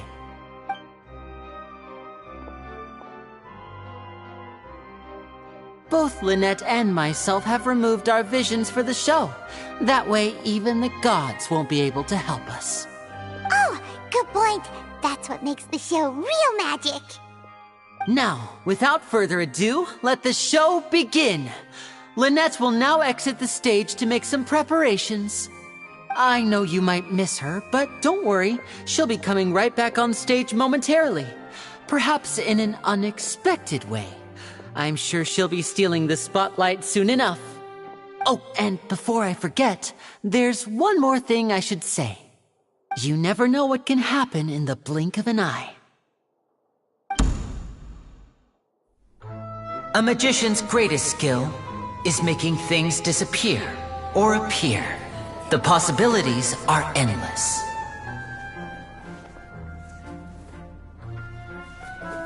Huh?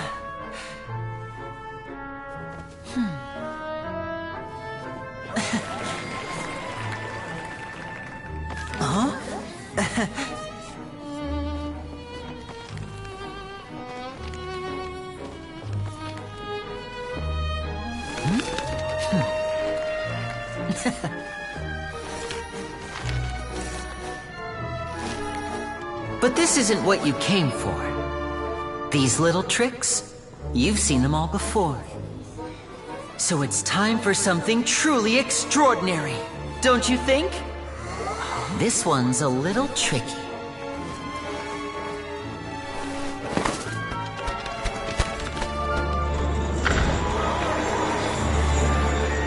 Using this water tank, I shall make my sister vanish completely, right before your very eyes.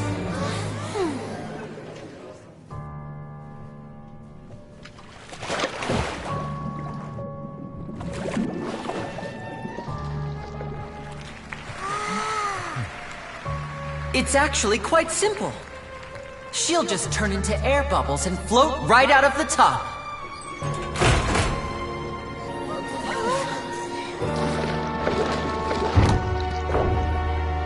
Oh no! I told them to check all the props carefully. With the lid on, even air can't escape. An amateur magician would be getting very nervous right around now. Luckily, it's me on stage, so let me show you what a true virtuoso can do.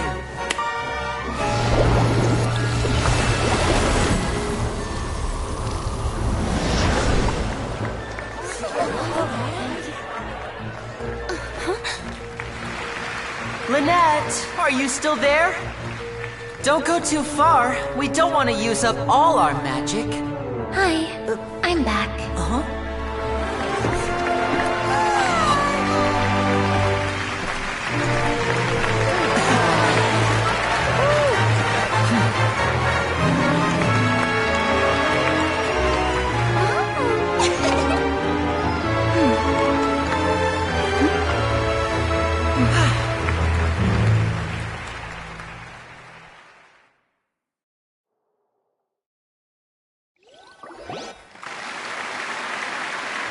Whoa! What in the world just happened? How did he do that? Paimon didn't see him do anything! Wasn't Lynette inside the water tank?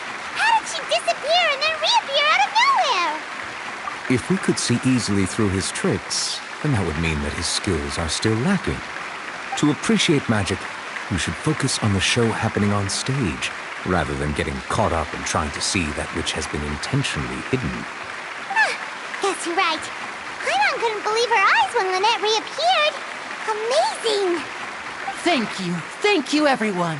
I'm glad you enjoyed that performance. But our magical journey has only just begun.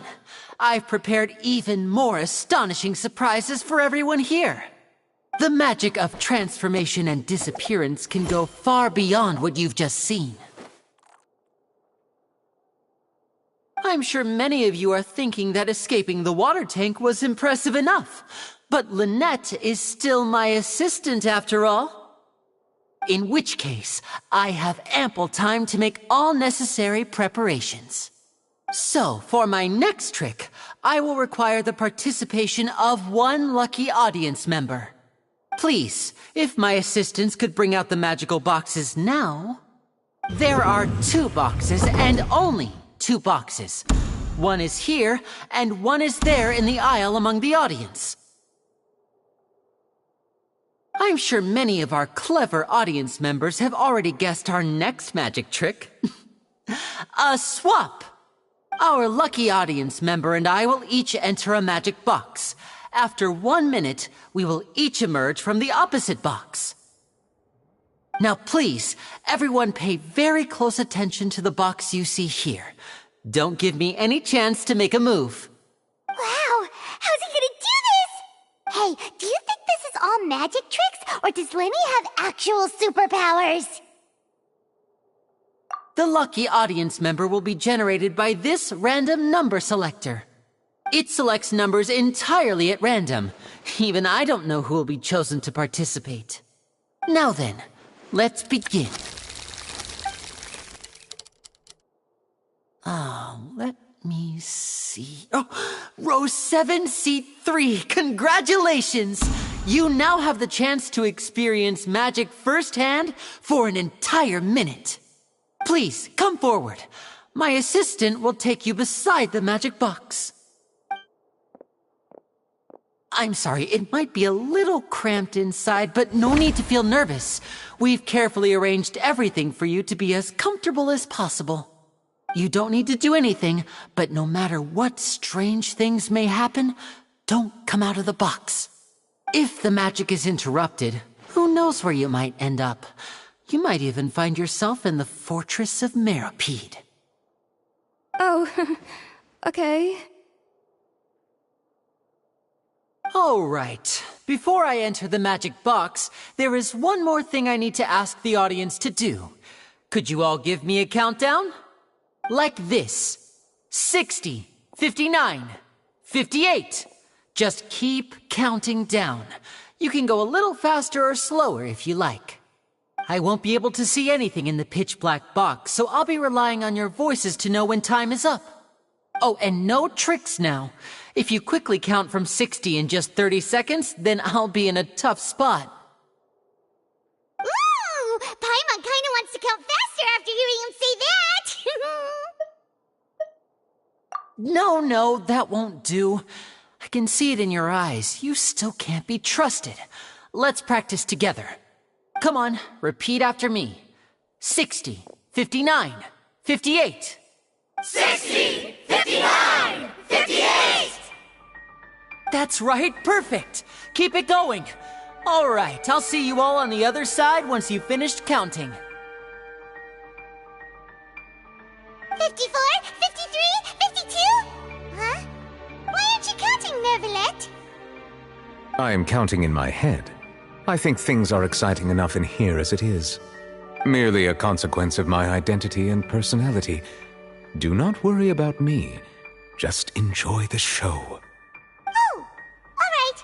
You look so serious that Paimon thought you might be feeling uncomfortable or something. 40, 39, 38! Mr. Linney, are you all right in there? Is everything ready? Yes, I'm fine. I'm just double-checking the direction of the magic. It would be a disaster if we get sent to the wrong places. For example, mid-air right above the audience. Even though he's saying that, Lenny doesn't seem nervous at all.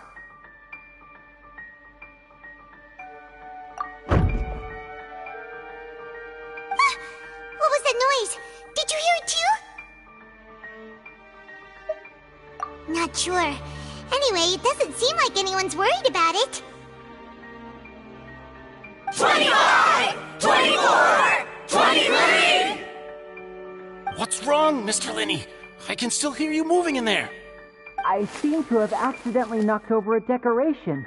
I'm trying to fix it, but it's pitch black in here. I can't tell left from right. Never mind the decorations. There's no time for that. The show is what's important. No, that's unacceptable. I want my show to be perfect. Don't worry, we still have 20 seconds. Hear them counting? 19! 18! 17! It seems things aren't quite going as planned. I apologize, everyone. It feels like you're all starting to count faster, but that's all right. I know it can be tiring to do such a long countdown. 10 seconds and change is still plenty of time. 10! Almost there now. Whew. Swapping two people is harder work than you might think. Even a master magician like me can't guarantee I'll get it right the first time. Hey, wait! Is this the back one? I can't tell. They both look the same inside. Huh? No, that's not it. I'll try again. 7! Hey, slow down! Honestly! 5! 4! 3! Whoops! That doesn't count! 0!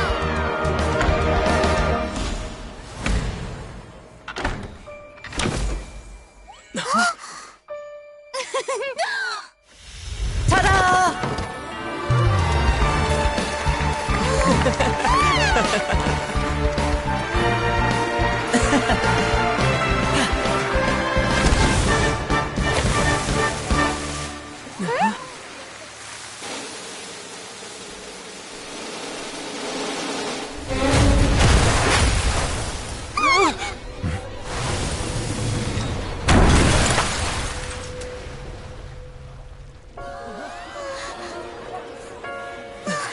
What happened?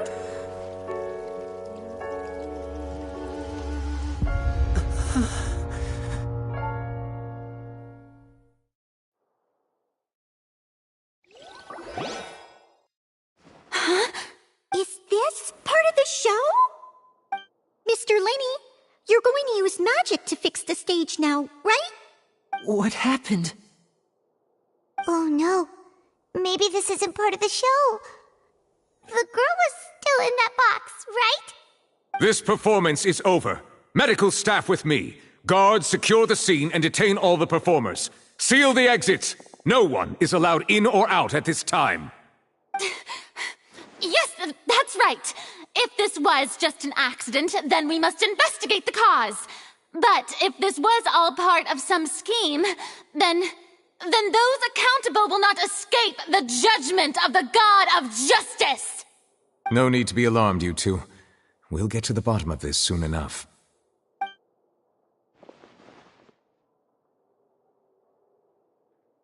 Unfortunately, the person who is in the magic box has been pronounced dead.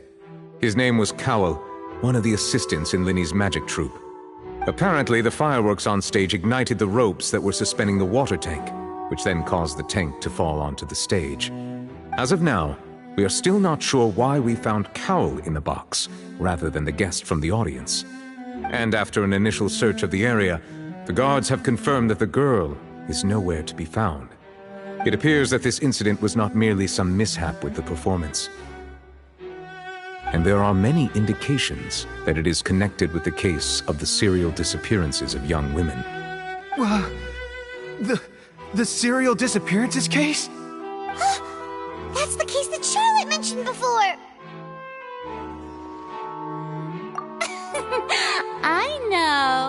I know the truth.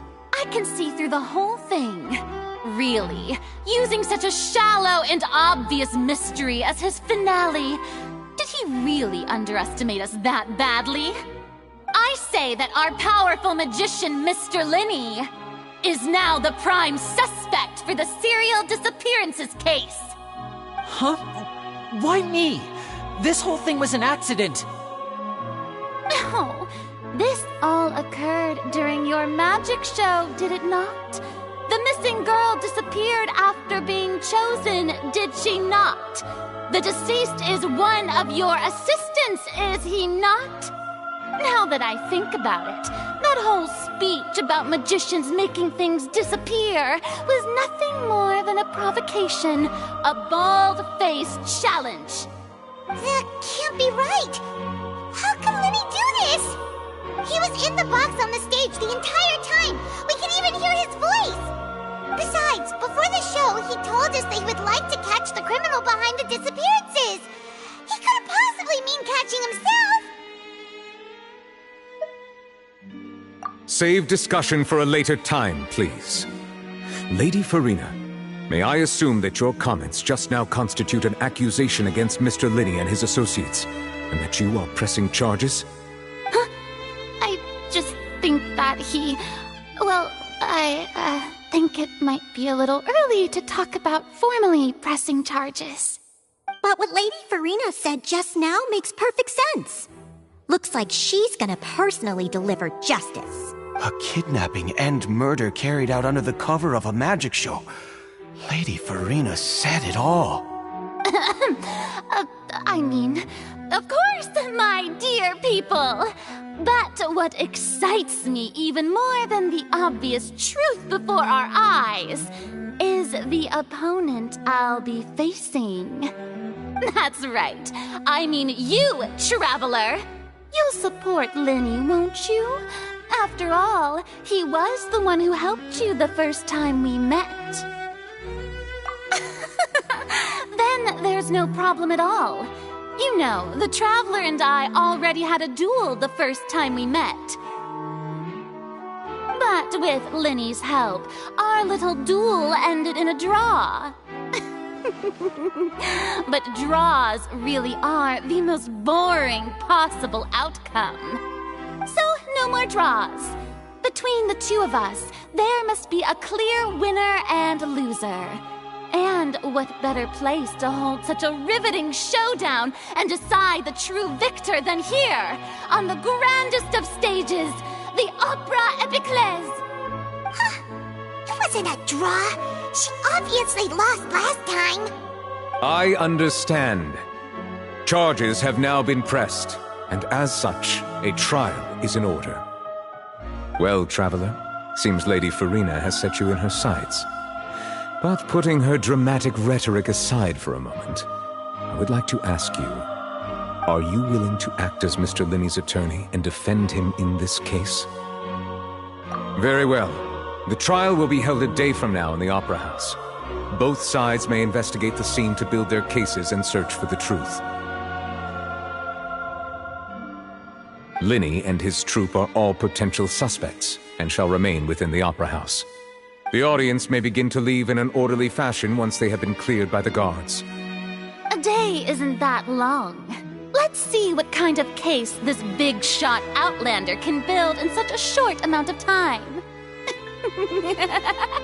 I'm really quite looking forward to hearing it.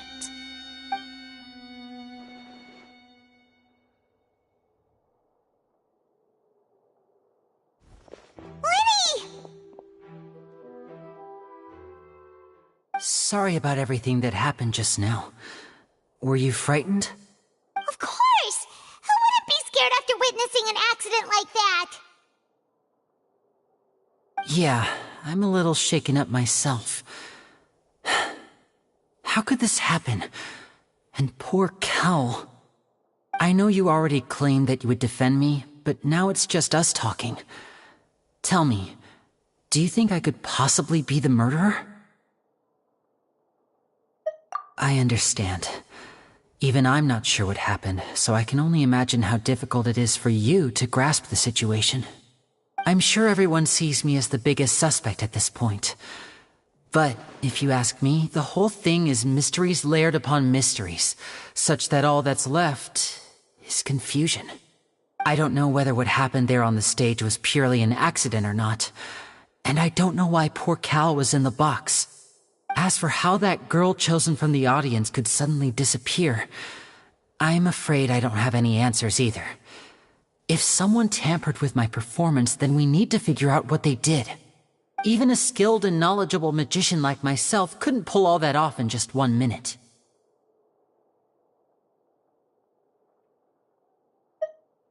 Which is precisely why we need to investigate! As this book says, the impossible could not have happened. Whatever happened must have been that which is possible. Paimon bought them when we were reading at the bookshop in the city earlier. Pretty cool, huh? Don't worry, Paimon used her own savings to buy them. It wasn't from our travel funds. I think they look cute on you, Paimon. You have good taste, Lynette. That's the right attitude. Feeling depressed isn't going to help me now. I need to get back to my normal self. But with the guards watching our every move, it's going to be especially difficult for Lynette and I to prove our own innocence. Good thing you agreed to be our attorneys. Thanks for that. We'll be counting on you. Yes, thank you so much. Yeah, just leave it to us. Oh, since we're going to start investigating, Paimon has a question first. Where did Lynette go during the performance? Ah, well, I'm afraid that would involve some of our essential trade secrets as magicians. The secrets behind our magic are past saving, Linny. I suppose you're right. The truth behind our tricks is going to be important evidence that will be weighted during the trial. 'Tis truly a pity. As a magician, our magic show is a work of art. We've poured countless hours and spared no effort in perfecting it. But if revealing our secrets will help you uncover the truth behind what happened, then it will be well worth it. We should go somewhere else if we're going to discuss our magic tricks. We'll go speak with the guards, and in the meantime, you can go investigate the stage and the seating areas. Alright, let's go have a look while the investigation teams are still here. Detective Paimon is on the case!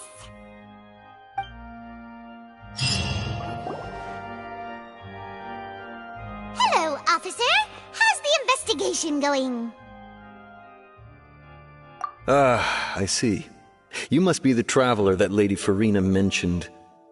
Listen, I'll be perfectly honest with you. I'd avoid getting mixed up in this whirlpool of a mess if I were you. Huh? What do you mean? Come with me and you'll see. The deceased is one of Linny's assistants, named Cal. Even though he hadn't joined the troupe long, he was hardworking and everyone generally liked him. The assistants are usually in charge of setting up and inspecting the props, as well as assisting with the show and keeping the crowd engaged. As you probably saw when you were in the audience, the water tank suddenly fell and smashed the box with Cowl inside it. This is the real mystery. We've already searched the scene and were unable to find any traces of the girl. However, if you look carefully, the box was positioned directly under the water tank. The ropes holding the tank were then burned by the pyrotechnics on stage, causing them to snap. All these factors lining up so perfectly makes it hard to see this as a mere accident. If anything, the more logical explanation is that the whole incident was intentionally planned, and Linny is the most likely person to have access to all these areas. But he doesn't have a motive! Are you both good friends of his? Well, you can't say we're good friends, but we've known each other for a little while. So in just a short time, he was not only able to win your trust, but even convince you to act as his attorneys. I know there's no such thing as magic. The real trick of a magician is holding the audience in the palm of their hand. I've seen a lot of cases, and I can tell you that people are the least reliable kind of evidence. Sorry, I tend to be pretty straightforward. Just know that I'm warning you for your own good. Anyway, you may investigate the scene of the crime yourselves if you're curious. Who knows, maybe you'll be able to come up with some new evidence.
Lenny's still talking to the guards.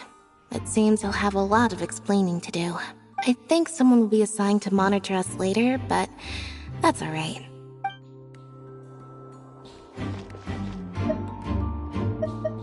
Lenny's still talking to the guard. I think someone...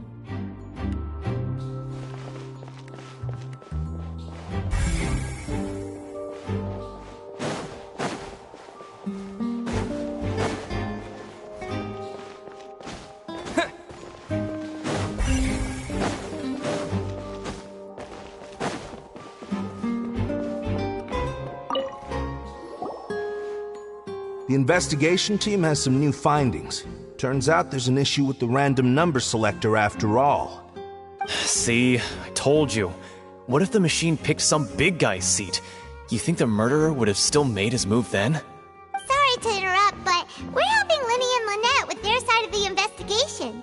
What were you saying about the number selector? There's something wrong with it? You're trying to help them? That'll be a tall order. Linny used the machine to pick a random member of the audience during his performance, right? The lucky girl that later disappeared. Well, we thought there might be a serious problem with the machine, so we had to take it away for further inspection. It turns out that the seat number it picked wasn't random at all. The machine picks that same number every time. I'm sure you already know that you have to make a reservation in advance to get a seat, regardless of whether it's a trial or some performance. In other words, Linny knew who would be sitting where from the very beginning. That much checks out. Linny reserved our seats for us too. Bet you see why I was saying it'd be tough to make a case for Linny.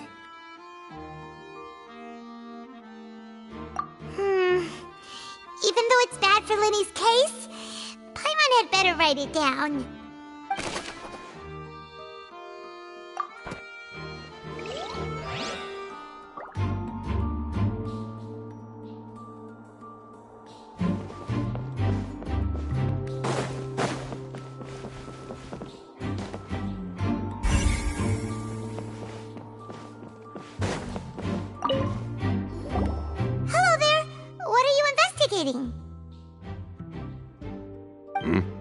Oh, This location has also been cordoned off because the Magic Troop members are currently considered prime suspects.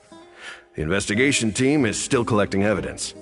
The seats were all booked in advance, so we were able to deduce the missing woman's identity by checking the guest list. Sure, it's not like this is confidential information. We will publish it later anyway when we petition the public to help us find the missing person. Her name is Halsey. She's a painter from Fontaine who's made a bit of a name for herself. Apparently, she wasn't a regular at the Opera House, but she'd been feeling some pressure with her work lately, which made her decide to come see the magic show. The Magic Troop members all claim not to know her, and we have looked into her social connections. It seems that she has no personal grievances or conflicts of interest with the suspects.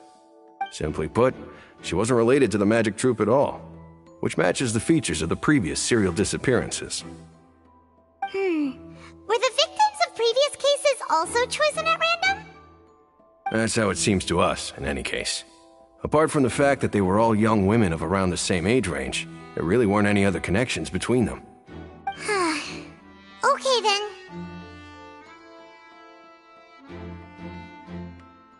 No need to be so formal. If you do happen to see the missing girl, please be sure to contact us. It is of utmost importance that we get to the bottom of these disappearances.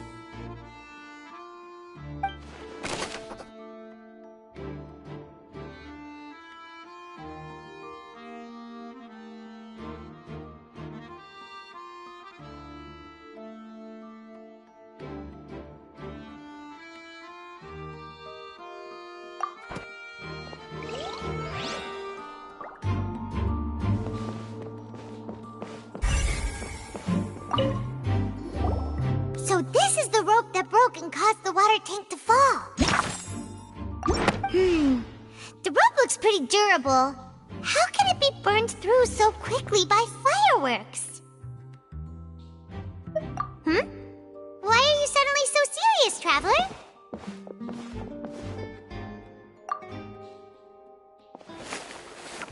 Whoa. Look! This bit is made from different material! Most of it was burned away, but there's still a little bit of it left. So if a rope meant to hold something was made with that kind of material in it, then that means... Wait! Why don't you write all this down? Let's take notes!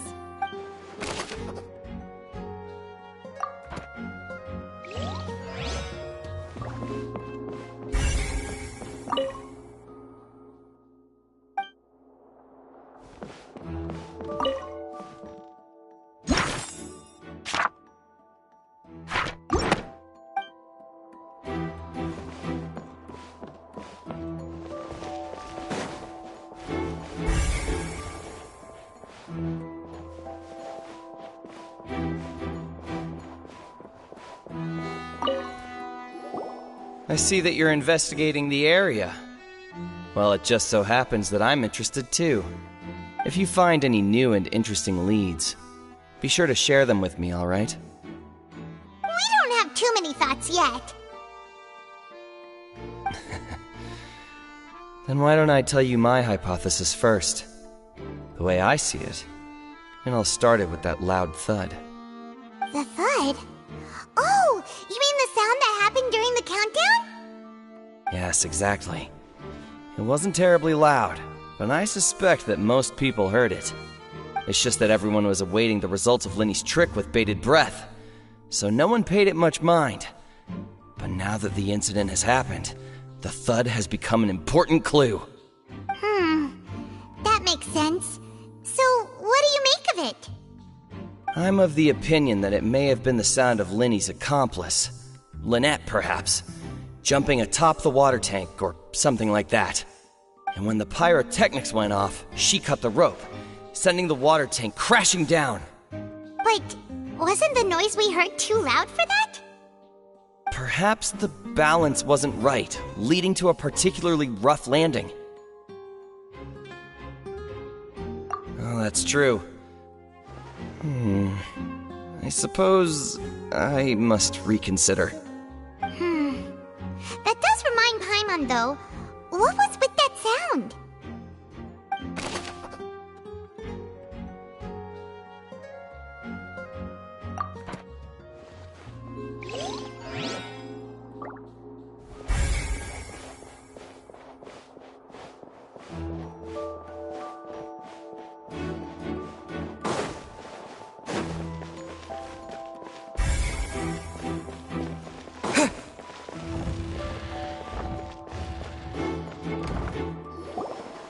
Hey, you!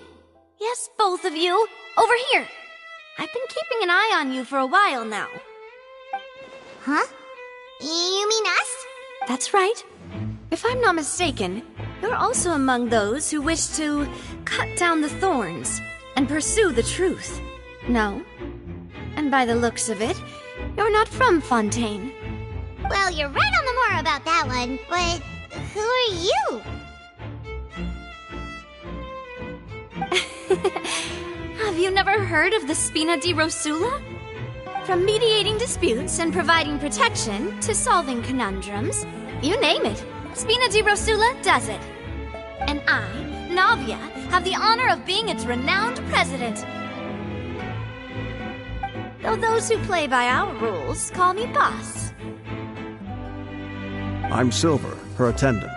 Pleased to meet you. And I'm Melus.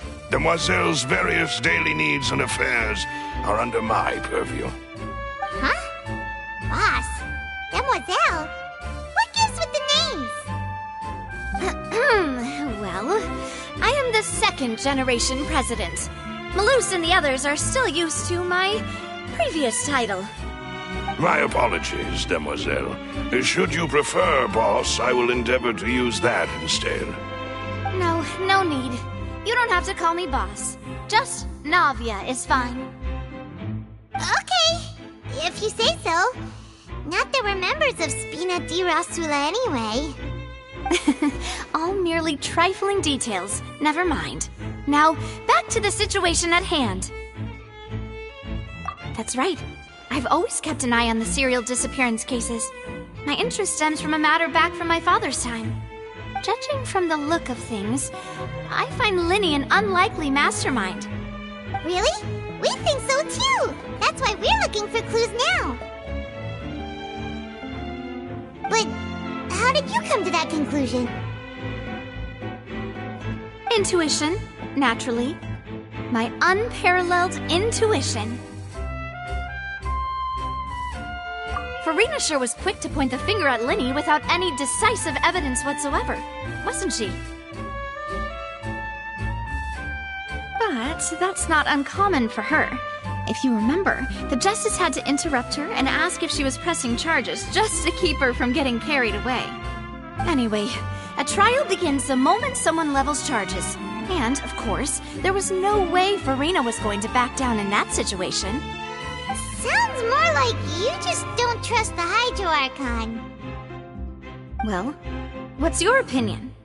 I must admit that she can be interesting at times, but liking her doesn't mean that I'll blindly agree with her. All right, I've answered your question. Now, it's time you answer mine. Wait a minute! Did that answer count? Well, I say it does. But don't worry, you won't hear any pointless questions from me. In your opinion, do you think it's right to treat a trial like it's an opera? Well? And why would that be?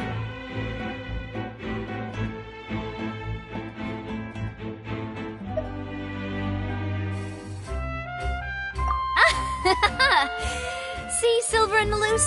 I told you they'd be different. Most astute of you, Demoiselle. I, too, think that the Traveler's response was most excellent. No matter how wonderful the script or how fervent the audience's expectations may be, the trials that go on stage here must be based in fact. And if that can be done, boss, then...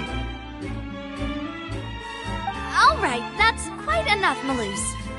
Anyway, I like your answer. You pass with flying colors. Now, I need to make some preparations, following which our joint investigation shall commence. You two shall be my assistants. Wait! Since when did we become assistants? Oh, well, I can be the assistant, sure. Or your companion, if you like. I'm really not that fussy. That's more like it. Far be it from me to brag, but I believe that Demoiselle's intuition will be instrumental in uncovering the truth. You wish to save a friend from false accusations, and we wish to unravel the disappearances. In this sense, our goals are aligned. You have a point. Huh. You're quite the talker, aren't you, mister? And what about you over there? What do you think? You seem like you've got something on your mind. I have nothing to add. Oh, alrighty then. We'll be making some preparations first. Just be sure to let us know if they start revealing Linny's tricks. Thanks!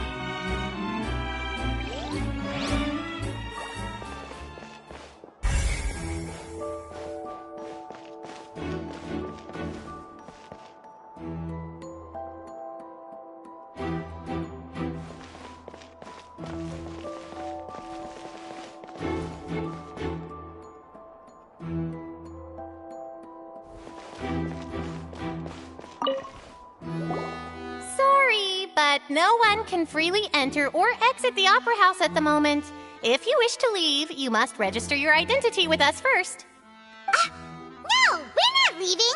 We're representing Linny and Lynette as attorneys, so we're investigating the case. Were you always guarding this entrance? Yes. After the Chief Justice gave the order, everyone coming in or out must undergo a strict inspection. So, the missing girl couldn't have left from here. At least, not from that point on. I doubt there was much opportunity then, either. How can you be so sure, Well, because I was in charge of security near the entrance at that time. I couldn't see Linny's performance from here, which was quite a shame. Just my luck. But still, I did not abandon my post, and I stayed put no matter how loud the applause was. If someone had so much as even approached the door, I would have noticed it, let alone if they had tried to leave. We Melazines are good at that sort of thing, you know. So, it's safe to say the girl couldn't have left through here. Alright, thank you for your help. This will be useful info.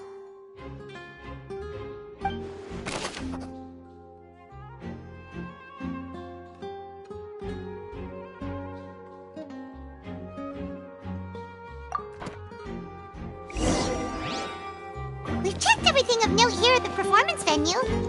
Paimon wonders how Linny's discussion with the guards is going. Let's go see, shall we? Ooh, things are getting interesting, huh? We're about to see how magic is made. Understood. Then I will be going with you. Just so you're aware, I will be monitoring your actions and making notes as necessary. Very good. Thanks for being so agreeable.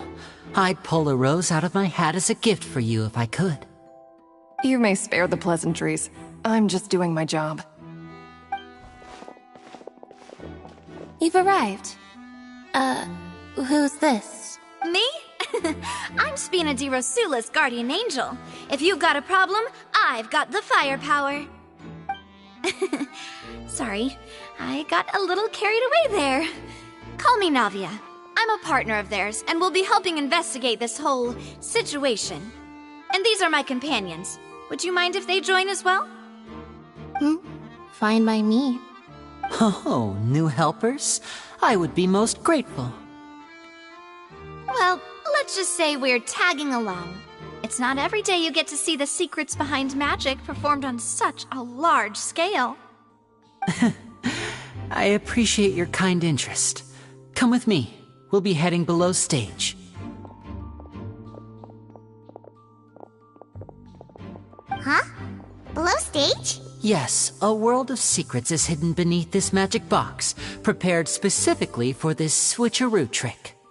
But before I reveal everything, you should have a look first. Notice anything strange here?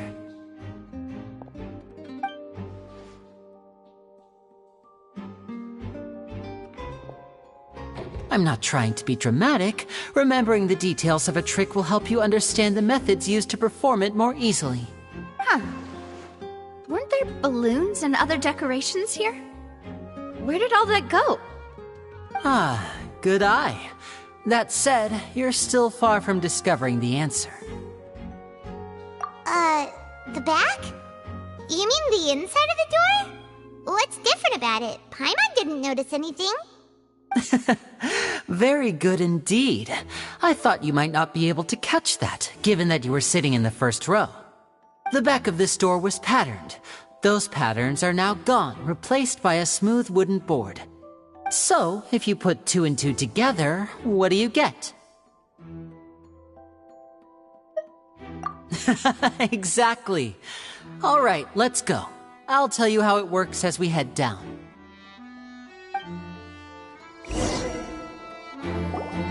Oh, so there was a passageway under the magic box! I knew you'd figure out most of it as soon as you saw this place. The 2 magic boxes are positioned right above the 2 entrances of the tunnel. See this flatbed trolley?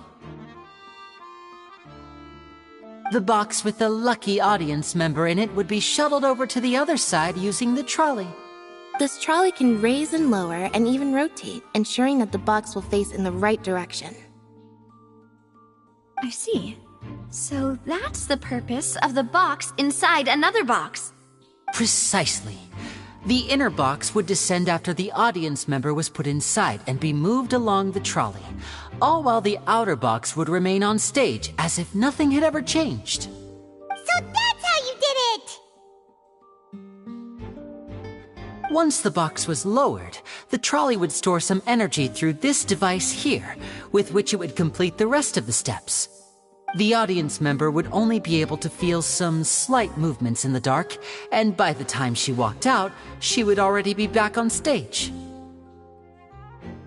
Right! You were talking that whole time, and you even came out for a moment near the end! Ah, yes. A phonograph operated by Lynette was used to achieve that effect. My assistant and I had already scripted our conversation beforehand. When the countdown began, I had already gone to the opposite box via a tunnel using that ladder. And what about Lynette?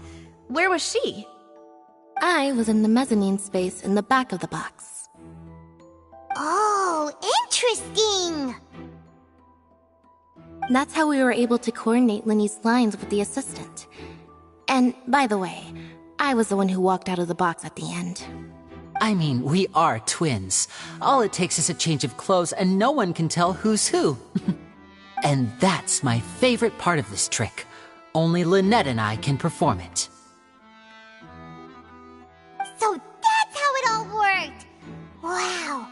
Every detail you revealed was more amazing than the last! Lynette would briefly walk out of the box and then go back in, jumping into the tunnel and escaping before the box on the trolley could finish ascending. And then I walk out of the other box in the audience area, and the trick would be complete. The operative word here being would. But as you saw, Cal was in the box, not our audience member. She, on the other hand, mysteriously vanished. We really don't know how that happened. If not for that interlude, this would have been an astonishing trick. I probably never would have figured out how you pulled it off. And yet, to think that someone was able to use this magic trick to commit a crime. Could we have a look around? I think we can come up with some more leads. This is the scene of the crime, so Linny and Lynette are not permitted to stay here. I'll escort them back up. Yes, of course. No need to be so strict now. I won't disappear into thin air, you know. Thanks, everyone. We're counting on you.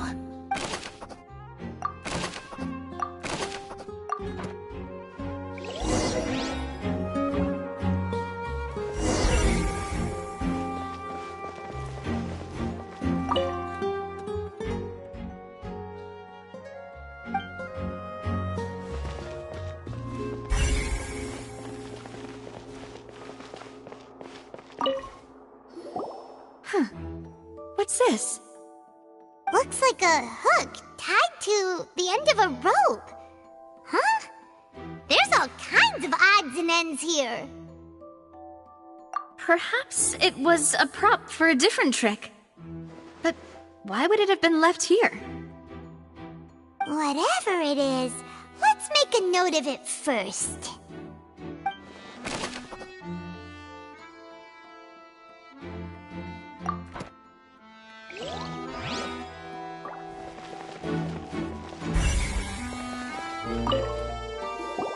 Oh.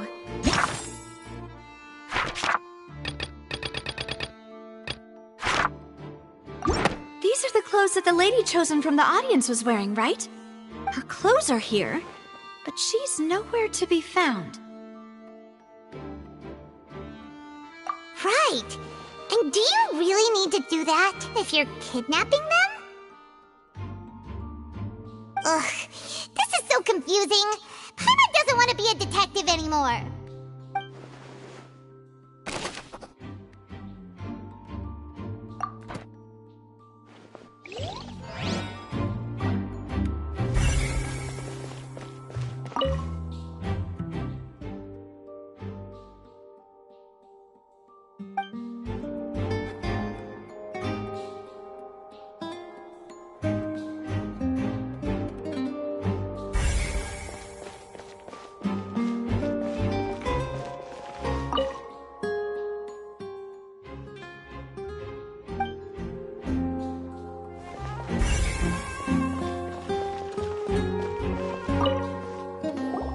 What is this place?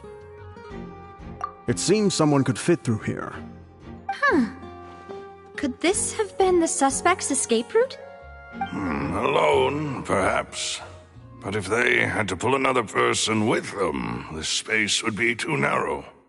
But there are no other ways in or out of here.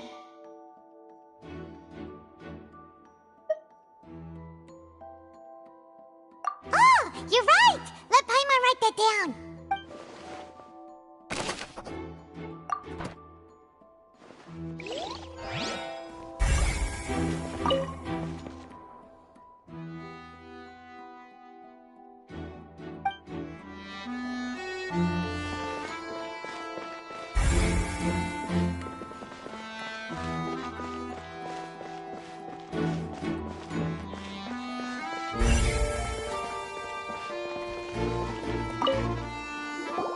The floor is wet. Please be careful not to slip. Speaking of which, why would there be water here? Oh, Paimon knows! It's one of those tricks where you pour water into a jug and then flip the jug over only for the water to disappear? And here's a broken vase! Huh. Did the trolley knock it down while moving? That can't be. The trolley moves along tracks from start to finish. It couldn't have hit the vase at this distance. Let's note this down too and think about it later.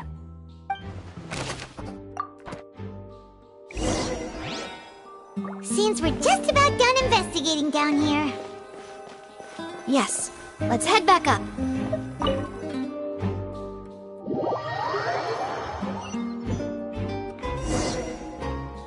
Well, we've ascertained the state of the crime scene. Let's find a place to sort out our findings once Malus returns. Seems to me that there are several things that don't add up here. Apologies for the wait, demoiselle. So, what did the guards say? Did the criminal escape through the vent? They believe the odds of that are very low, since the vent leads to the Opera House's basement. The guards have checked the area carefully. No one left through the basement during the performance or after the incident, and no one was found hiding there. So the tunnels become like a secret chamber then! You know, like the kind you usually see in novels! The plot thickens. Halsey's disappearance and Cowell's death are both quite inexplicable. No wonder Farina was so confident in her accusation. All the current evidence points toward Linny and Lynette. In other words, the charges are very likely to be upheld unless we make some considerable progress. Charges and then trial. So if the charges are upheld, they'll announce a sentence? That's right. This is how a trial goes in the Opera House. During the proceedings, the Chief Justice and the Oratrice will hear statements from both sides. That's right. This is how indemnitium is produced. The statements from both sides, the defenses from attorneys, witness testimonies, and even the audience's emotions will all be projected on the Oratrice. To put it simply, It's as if the Oratrice has its own will, and is a judge in its own right. This also precludes any kind of favoritism on the part of the Chief Justice. And not that this has ever happened anyway. Once both sides have finished speaking, the Chief Justice will make his final decision. This, too, will be used by the Oratrice as a reference. Then, finally, the Oratrice will be consulted by officials. The result it returns is the will of justice itself. Huh? So that machine is the one that actually decides? Paimon thought Neuvillette called the shots. In practice, there is very little difference. Both have always come to the same judgment, which is why people have great faith in the Chief Justice. Ah, yes, the guards also asked me to convey that none of us will be allowed to leave this place before the trial. Huh? Why? Because we've chosen to act as the twins' proxies. That makes us persons related to the case. They're concerned that we might be colluding with outside parties, or that we might find outside help to disrupt the case. And even if that were not so, it could prove problematic if we happen to spread key information about the case ahead of time. I'm ready to break out at any time. Whoa, whoa! There's no need for that! Paimon thinks they have a point. That said, are they providing food? Of course. I just hope you don't mind the lack of options. I'm afraid that catering to all tastes is not in the cards, nor is any guarantee of balanced nutrition. In that case, let's just sort out our findings together here. Pity. I was hoping to take you to try some of Fontaine's famous desserts, too. I mean, what better way to properly think through our findings than over some tea and sweets? Huh. Breaking out suddenly doesn't seem like such a bad idea after all. Just kidding! Just kidding! Paimon will still do her best, even if there are no snacks. What do you mean, no snacks? Of course we'll have snacks. If we cannot buy some, then we'll simply make some. Huh? Here? But how? Understood, Demoiselle. Everyone, please come with me.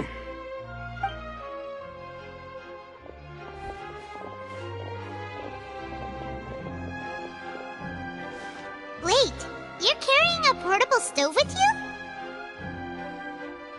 Yes, I must be prepared to meet the Demoiselle's baking needs whenever the fancy strikes her. I have eggs, sugar, and almonds at the ready. Good work, you two. Then I'll get to it. Please sit tight for a moment. You'll get to taste my awesome snacks soon enough. These three are quite the interesting group.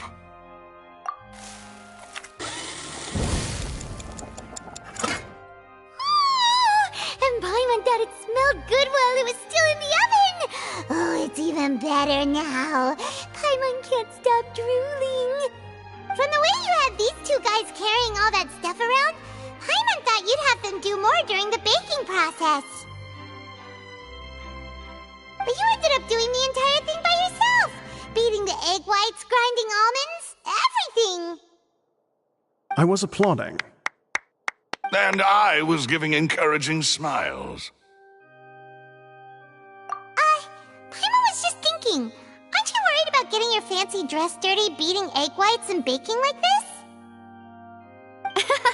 Well, I don't think it's carved in stone anywhere that fancy ladies can only read books, sip tea, ride horses, and play the piano. I just really enjoy making snacks. Don't underestimate beating egg whites, by the way. It's a real arm workout. You also need to beat them to just the right consistency, or your macarons will crack. Anyway, give these a try, fresh out of the oven. There's 3 for each of us. Only 3? Well, eating too many sweet treats might send all that sugar to your head. You wouldn't be able to think clearly about the case on a sugar rush, would you? Tea is ready to be served as well. This is Demoiselle's favorite, strong black tea with a floral fragrance that clears the mind and lifts the spirit.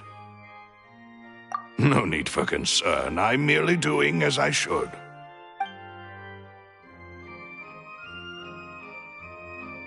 right then. Down to business. As Paimon mentioned previously, the tunnel seems to be something of a secret chamber.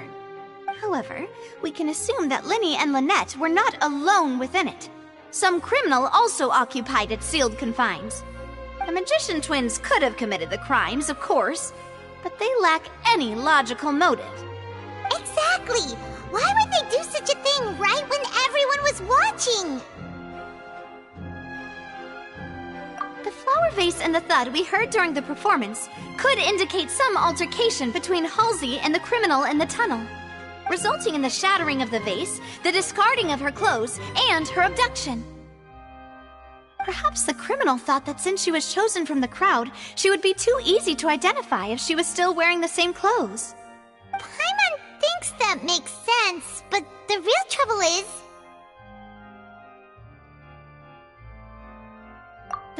True. None of the clues we found thus far support the existence of this third person.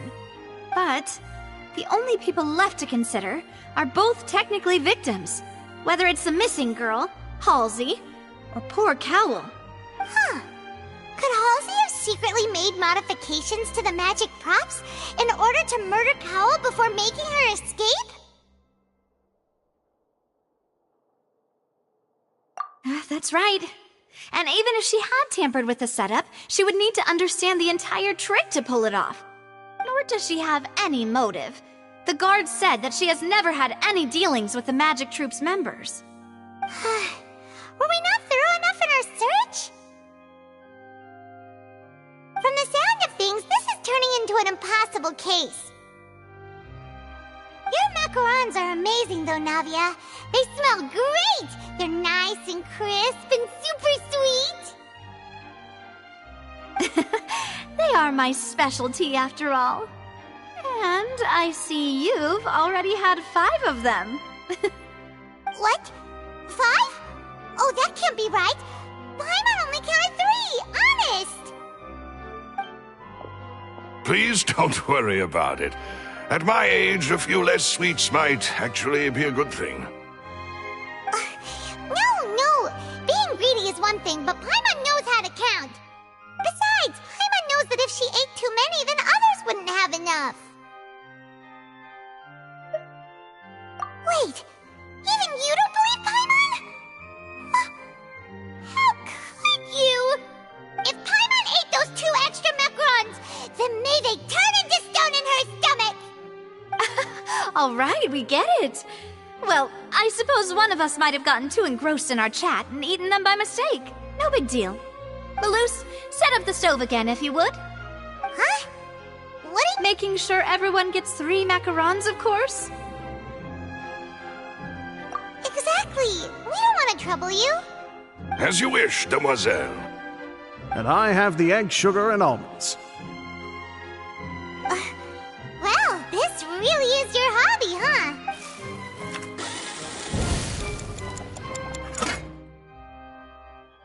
Well, that's it for snack time. I'm going to have another look around the area. I don't know what we're looking for yet, but we've still got some time. As attorneys, I suggest the 2 of you think the case over again. It would be awkward if you got all tongue-tied on stage during the trial. Alright, thanks for your help, and for the snacks. It was nothing. A small task for the Spina di Rosula. Silver, Maloose, it's time to go. I'll be back if I find anything new.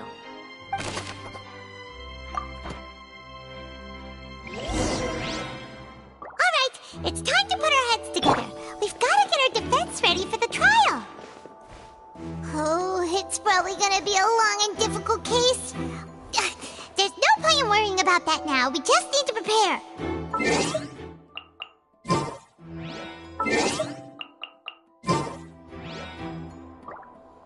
Here, take Paimon's gift.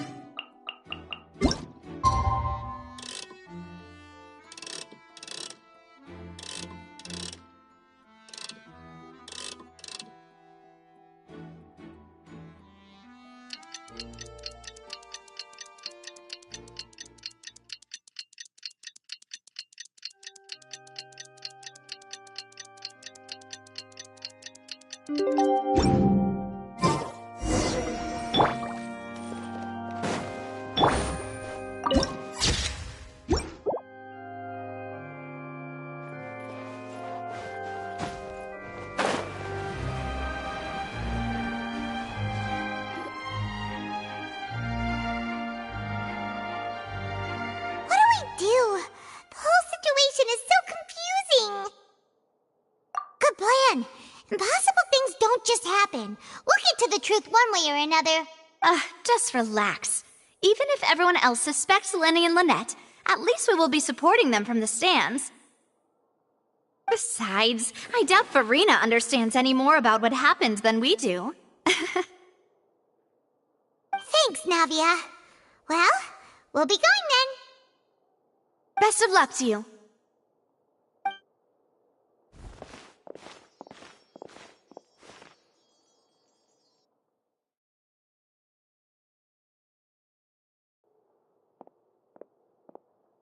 Ah, finally, you're back. Well, how did your investigation go? To be honest, you might be disappointed. No. We're already very grateful that you were willing to help. Well now, don't you all look disappointed? Don't tell me that your investigation came up empty-handed. That was to be expected, of course. The guilty can never produce proof of their innocence.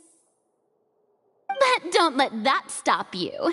I shall be terribly disappointed should you, my most anticipated foe, concede so easily. Since both parties are present, I declare that the trial regarding the magic show incident is now in session. Firstly, in order for the audience to understand the causes and results of the incident, could we please have Mr. Linney explain the trick? Yes, of course. I will explain while Lynette demonstrates on stage. All the necessary items have been prepared.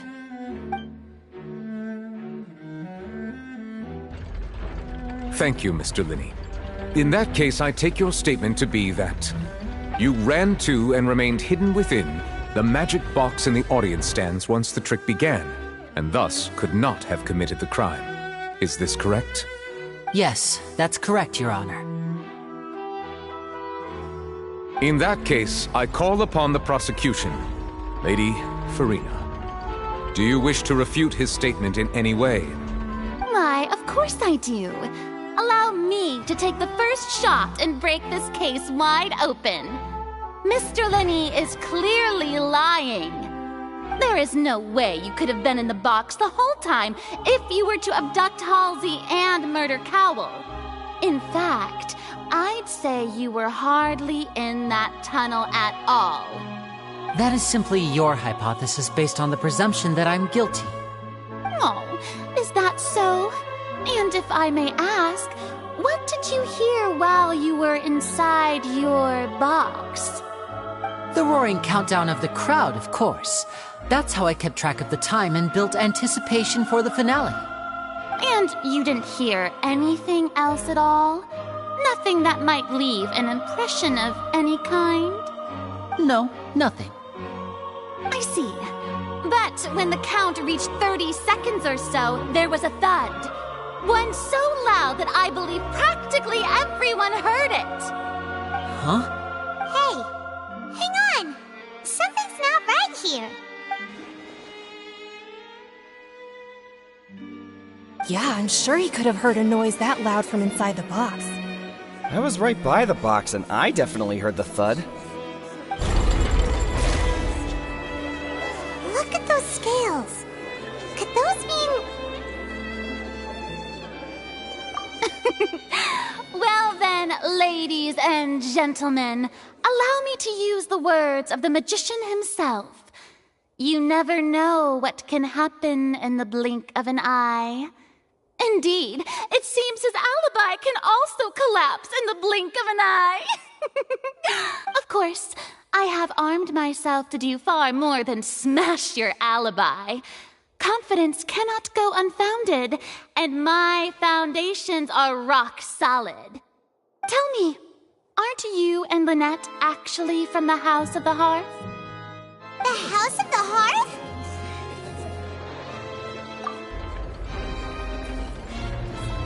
No wonder they did something like this.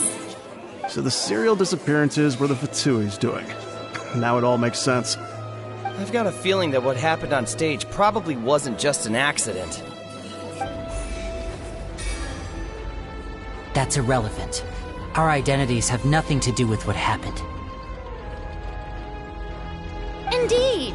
Then then perhaps you could tell us everything that happened during that 1 minute. Your first priority is to prove yourself innocent after all.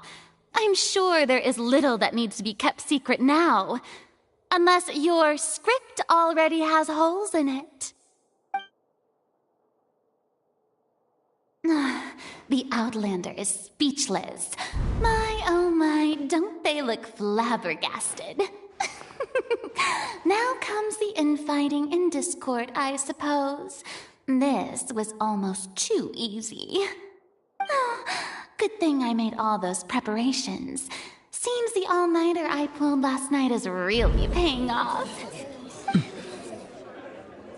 Hey, Linny! Why didn't you tell us this before? Order! Order! Mr. Linney, allow me to re-establish the facts. Lady Farina has raised 2 points. First, when the thud was heard in the Opera House, you were neither in the box nor the tunnel. Second, you and Ms. Lynette are both members of the House of the Hearth. Are these claims true?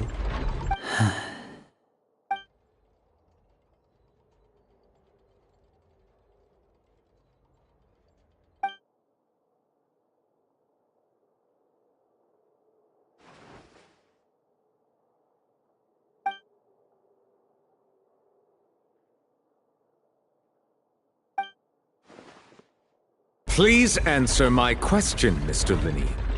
I'm sorry. Yes, they're true, Your Honor.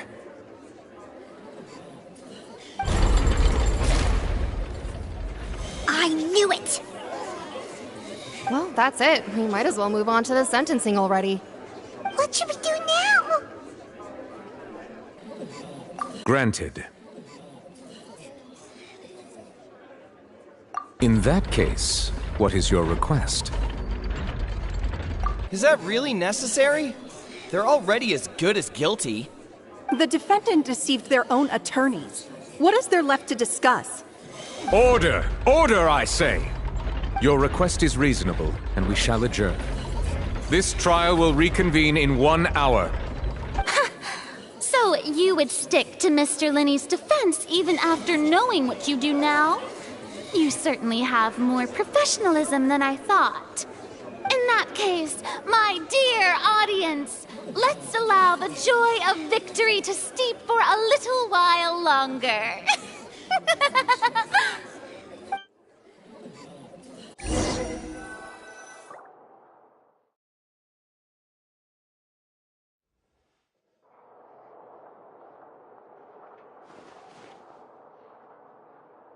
Well, this is awkward. I didn't think the Hydro Archon would dig all that up. I'm sorry, Traveler and Paimon. Yeah, sorry. Paimon doesn't know where to start. We trusted you two. We based our entire reasoning on the assumption that you weren't bad guys. Not to set the wrong tone or anything, but Paimon's really mad! I'm very sorry.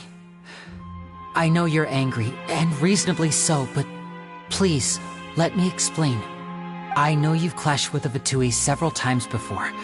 I wouldn't be surprised if just hearing the word is enough to make you upset. But our organization is very, very large, and the Harbingers have very different personalities and goals.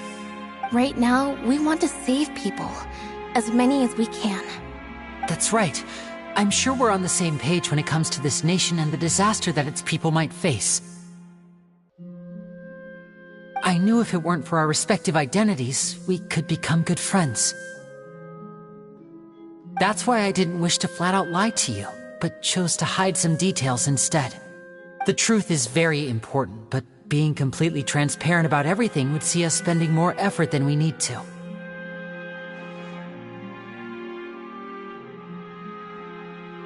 Right. So, you be the judge. Heck, if I were you, I fear that I'd even struggle to trust me at this point. You met a Fatus who works as a magician, a trickster by trade. All by coincidence, too. But still, I'm asking you to trust me. I am no criminal. At least, not in this case. Sorry. Please forgive us. Well, you both say that, but...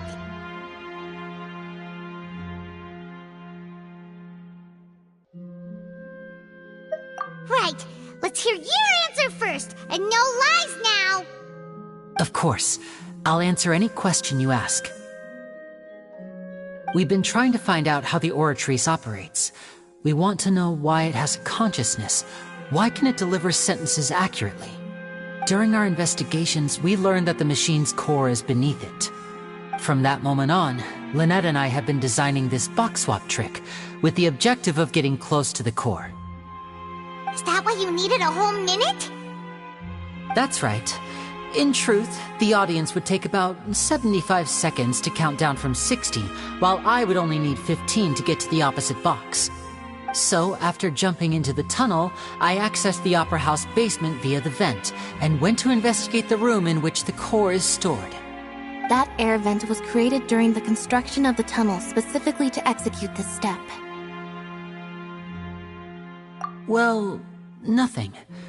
As soon as I reached that room and was about to investigate, I heard someone's voice. Which should have been impossible, of course. I was quite certain that I was the only one in the room. That voice seemed to recognize me and tried to speak to me. I chose to err on the side of caution and retreated the way I came. On the way back, I saw the broken vase and the clothes on the ground, but the countdown was almost finished, so there wasn't time to give it any thought. After that, the homicide occurred just as you saw. Well, that explains why you didn't hear the thud. Because of that prophecy I told you about, of course. We must know all we can about this nation's secrets in order to deal with that prophesized crisis. That's the only way we can save everyone. So, there you have it. The whole truth. I swear, I didn't hide anything from you this time. It was never my wish to proceed under this cloud of mistrust either. But like I said earlier, you can be the judge. If you want to leave because you don't trust the Fatui, there's nothing I can do to stop you. Well, Traveler, you decide. Paimon will follow your lead however you choose.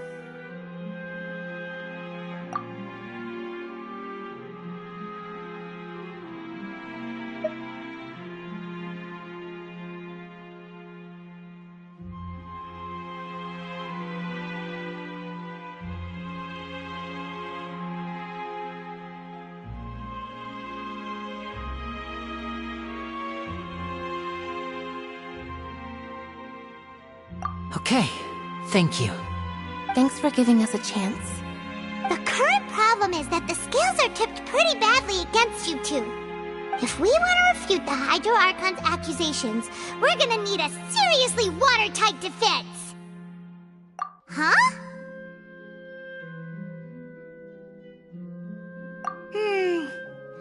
Oh, Paimon thinks she gets what you mean.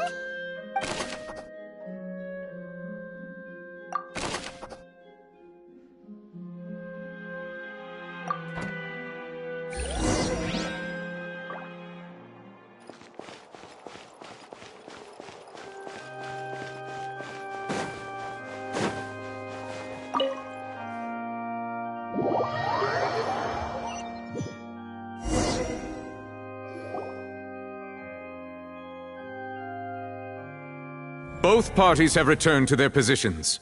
Let us continue the trial. When last we left off, Mr. Linney acknowledged the new evidence presented by Lady Farina as fact.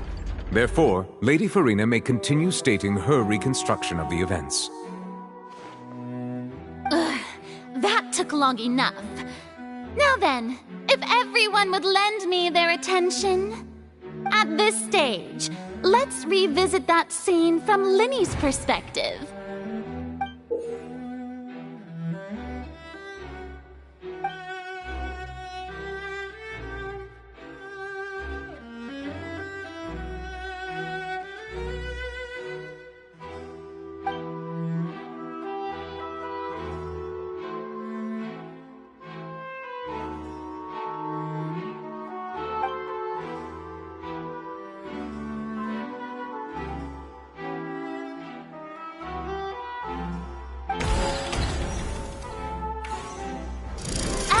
countdown began, he entered the tunnel. When the flatbed trolley passed, he opened the box and got into an altercation with Halsey, which caused the loud thud. He did not realize that this sound could be heard by everyone in the opera house, which is why he claimed earlier that he could not hear the sound. Finally, he used the vase to knock her out, before making her change clothes to prevent others from recognizing her. At this time, Cowell arrived in the tunnel, having heard that strange noise, and caught Linny red-handed.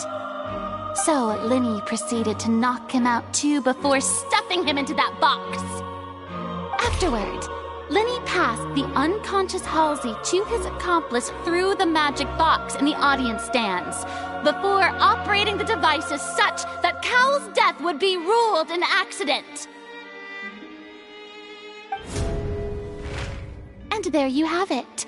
That's the truth behind what happened. Does the defendant's side have any objections to Lady Farina's description of the events? The key to refuting Lady Farina is the order of events, what Linny experienced, and what he saw.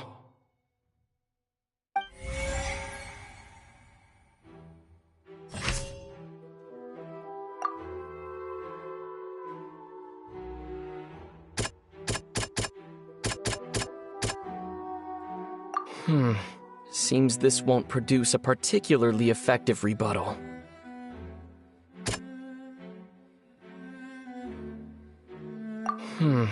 Seems this won't produce a particularly effective rebuttal.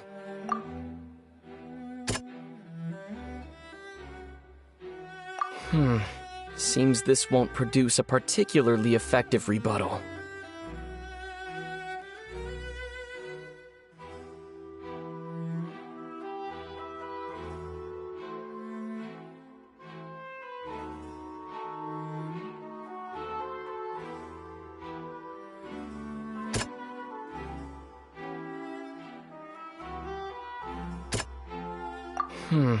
Seems... Seems...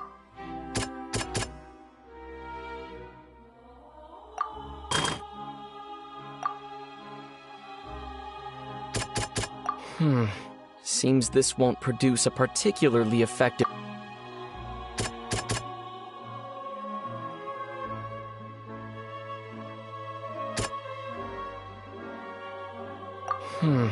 Seems this won't produce...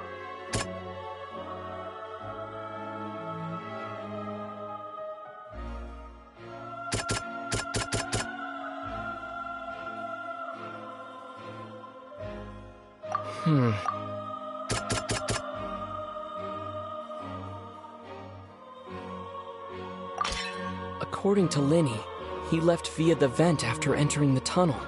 He couldn't have had that altercation with Halsey.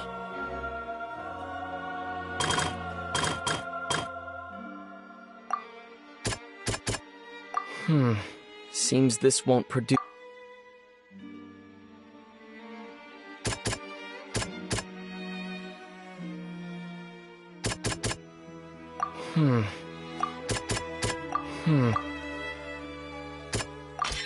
Linny went to the room that contains the Oratrice's core.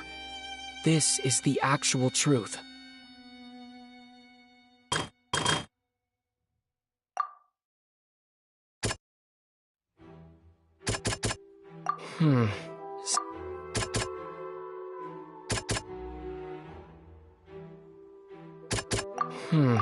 Seems this won't Linny did not take part in the underground altercation. He only witnessed traces of the aftermath. Attention! Ace Detective Paimon has something to say! When the countdown started, Linny did indeed go into the tunnel. But he immediately used a vent to access the Opera House basement, which is where the underground core of the Oratrice is stored. Once he he reached that area, he heard a voice in what should have been an empty room. Since he felt something was amiss, he returned immediately.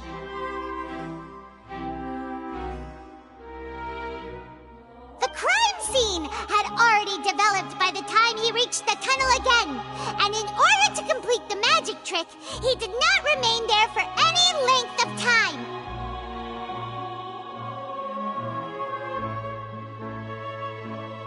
Finally, he reached the surface, and that was when the accident happened from his point of view. Therefore, he's innocent!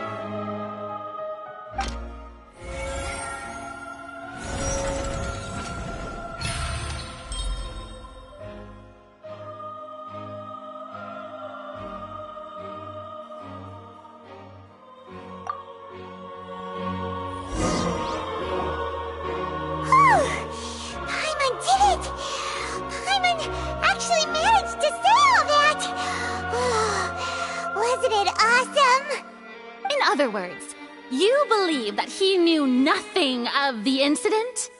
That's right! My reasoning? If that's the case, then if Cowell hadn't entered the tunnel, who was the entire setup meant to kill? Assuming that what you say is true, Linny only needed to kidnap the young girl to cause a new disappearance case. What would the point of killing someone on stage be? Oh, they have a point. That's right, you tell him! And that's why they're partners of mine. They've managed to turn things around. Oh, well, your denial is very strident, I'll give you that. But what proof do you have to back your claims?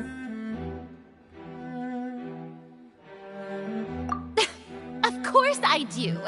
If he had been in the magic box the whole time, how could he have not heard that sound? Why do you ask? You're saying that he wasn't.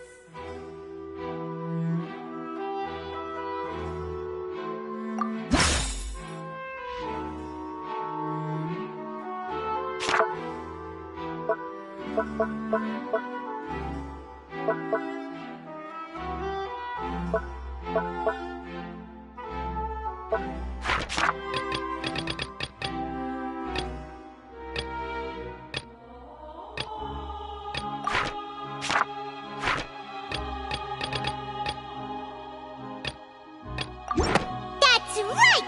Linny wasn't in the box or in the tunnel. That's why he didn't hear anything strange during the performance. This means that when the crime happened, Linny had already entered the basement via the vent. The same clue you used to disprove his alibi has now become the best proof! How do you like that? Well played. To think you'd use such logic. Well then, if it wasn't Linny who committed the crimes, then who was it?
Could there have been a third person involved?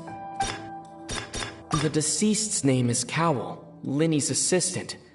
He would have been able to tamper with the equipment. Halsey is the missing person and an ordinary audience member. Or did she have her own scheme all along?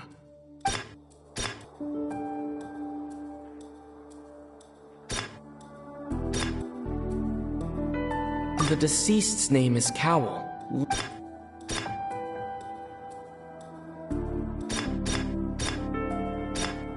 Could there have been a third person?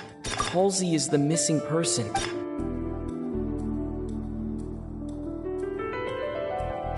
Could there have been a third person?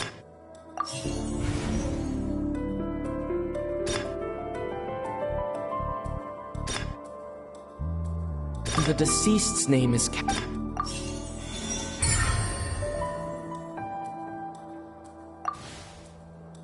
Huh? That can't be right. Are you serious? The killer was, in fact, Cowell, the deceased! Oh, is that so? How interesting! Let's hear your reasoning then. What I must do next is recreate the truth. What Cowell did, and how he went from would-be perpetrator to victim. No one entered or left the Opera House through its entrances. So where would the criminal have wanted to take Halsey? The deceased's name is Cowell, Linny's assistant. He would have been able to tamper with the equipment. Halsey's clothing was in the tunnel, so there must have been some fear that she would attract attention. The sound we heard may have come from a clash between the missing Halsey and the criminal. Linny was not in the tunnel at that moment, which gave our criminal ample time. It would have been tough for both people to fit into that vent. They would likely have bumped into Linny as well. The deceased's name is Cowell.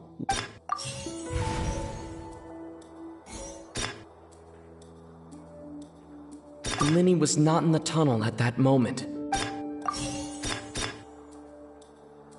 No one entered or left the Opera House through its entrances. It would have been tough for both people to fit into that vent.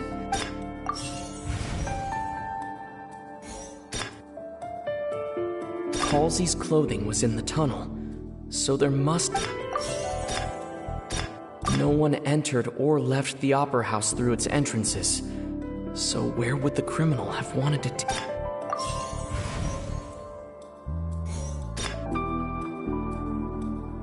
It would have been tough for both people. The deceased's name is Cowell, Linny's assistant. He would have been able to...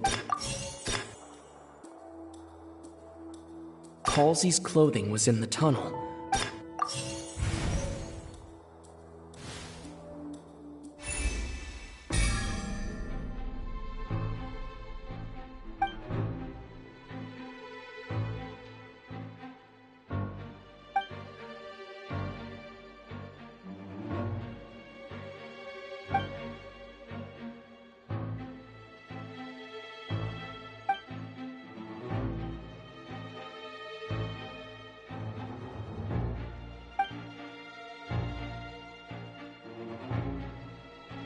What's wrong, Traveler? Are you still having trouble figuring things out? I see how it is. So this was all just a bluff. And here I thought you had something to show for it. But it seems you're still far from the truth. Look, since we're at a dead end, why not consider a different track? Just like the trick as it transpired, the end result must have been utterly different from the magician's initial design. If only we knew how Halsey disappeared. Well, that would be nice, but the tunnel only has 3 exits, and none of them seem very likely. And it's not like this is a magic trick where you can just make a real live person disappear. You know, like you did from that water tank, Lynette.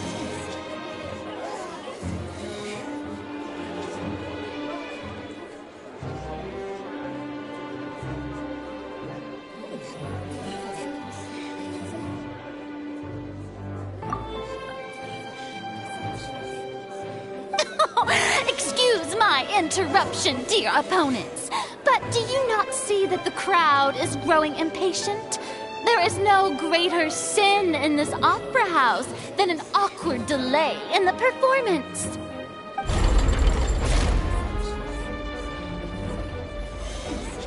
If the defense is unable to make further effective arguments, we will move on to the next stage of the trial.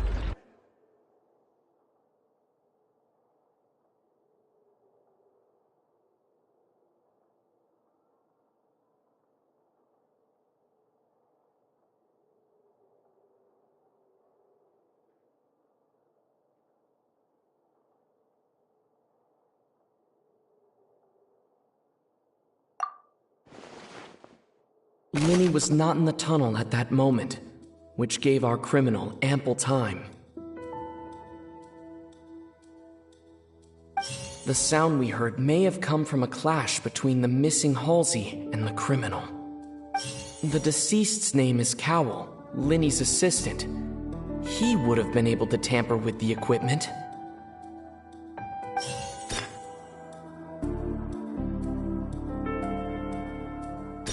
The vase was not broken by chance. It was used to cover important evidence. The water.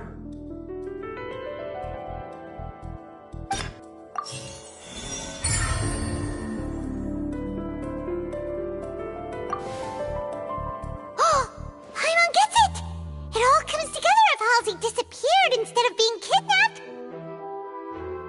Lynette escaped from the water tank, vanishing gradually and leaving only clothes behind. If there's a similar method where a person could be transformed into water... Oh, just a moment, please.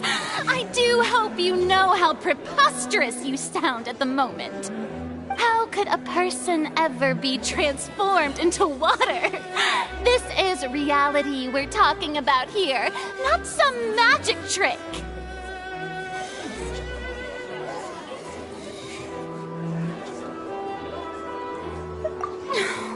Must we really? I should think that of anyone. Your friend Linny already knows this truth very well. Magic tricks are ultimately just illusions and misdirection. But Halsey's disappearance is very real. We're talking about two completely different things. Even so, I trust the Traveler's judgment. The truth must be out there somewhere. Perhaps some new line of reasoning may open if we try to gather all the focal points that don't make sense. Since Cal was the deceased, we haven't placed much attention on him. But given that we aren't making much progress with the case, it wouldn't hurt to have a look at his belongings, would it? People really do come up with all sorts of harebrained schemes when at the end of their rope. The way I see it, your suggestion that we broaden the scope of our investigation is nothing but a tactic for stalling the trial. Nevertheless, I believe that this is a reasonable request on the part of an attorney. Since the trial does indeed appear to be at an impasse, I believe that additional evidence may help us make more progress. Guards, please step into the lounge and examine the personal effects of the deceased, Cowell.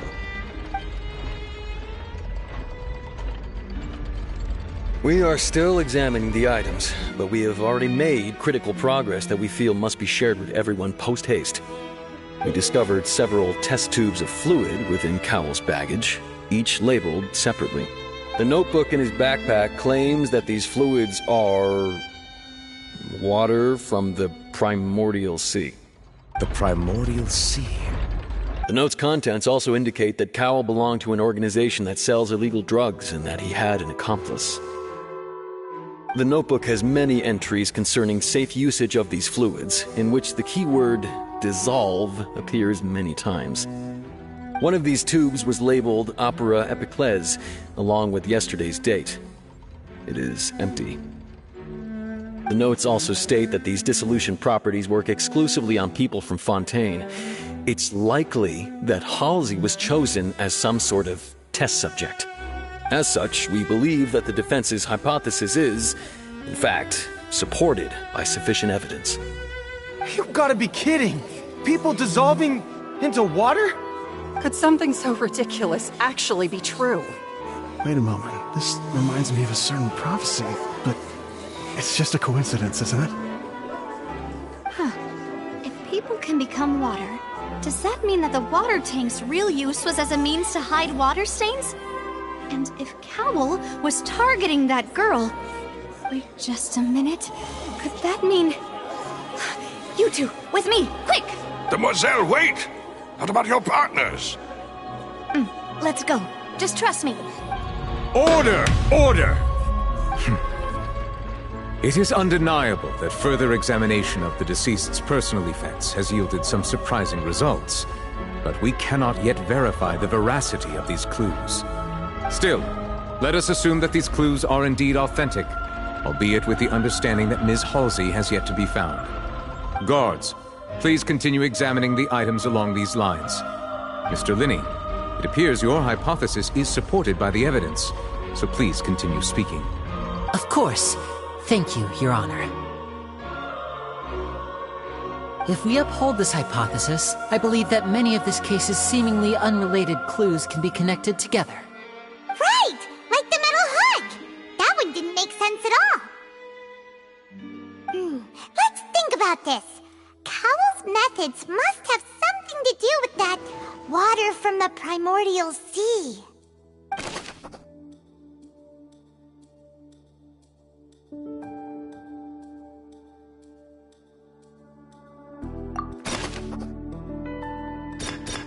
The water from the primordial sea should already have been prepped before Halsey entered the magic box.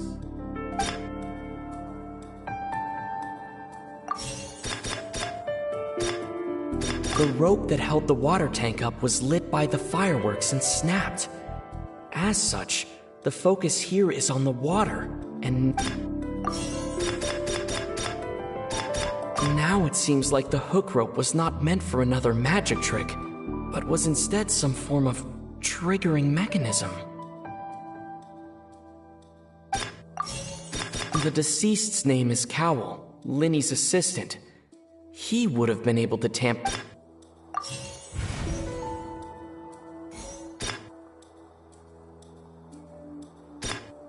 The rope that held the water tank up was lit by the fireworks and snapped. I remember there was something else within the inner layer of that box. Lynette was in the magic box on stage the entire time. Did she have something to do with this?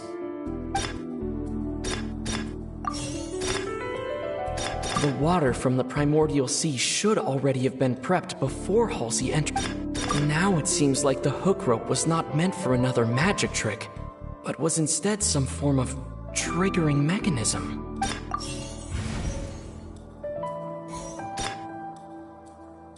The deceased's name is Cowl, Linny's assistant.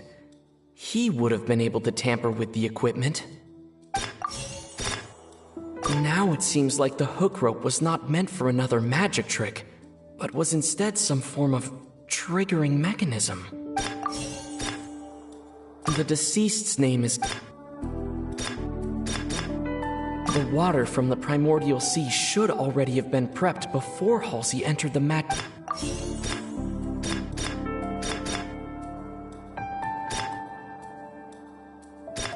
I remember there was something else...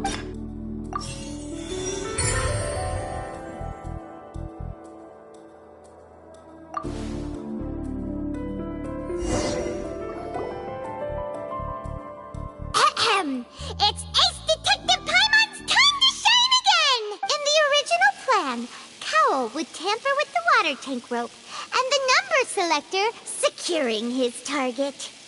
When the magic box containing Halsey was lowered, the metal hook would retract gradually and pierce the balloon at the top of the box.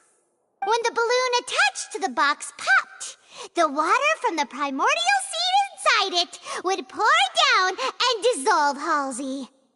Afterward, Cowl would enter the tunnel and break the flower vase to conceal the water inside the tunnel, with the remaining evidence being covered up by the water tank on stage. But he encountered something unexpected in the tunnel and wound up being fatally hit by the same tank he meant to use to cover his tracks. Huh. That does make sense. That actually links together a lot of the more confusing pieces of evidence.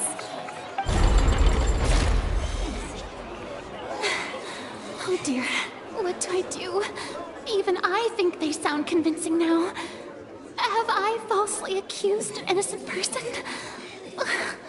What a humiliation. Now, it seems like the only point of contention remaining is the exact circumstances that led to Cal's death. His notes mentioned he had an accomplice who could be related to the situation. On that note, the guards have just contacted me indicating that they uncovered new evidence. I shall now invite him on stage to share it with us. Thank you, Your Honor. We were just inspecting the luggage of the other people involved in this case.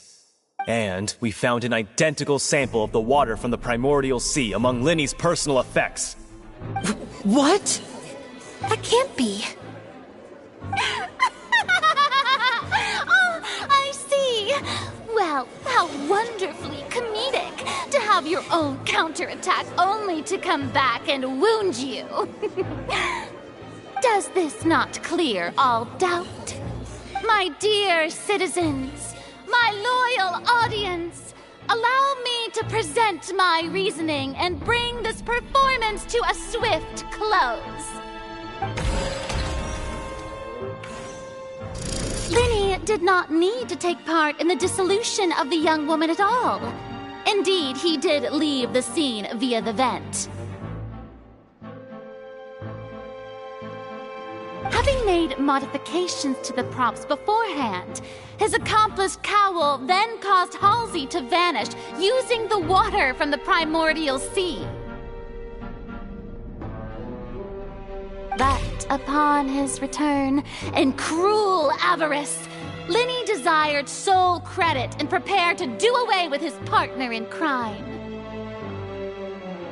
Ultimately, he knocked Cowell out, and the tool meant to cover the crime up also became a murder weapon.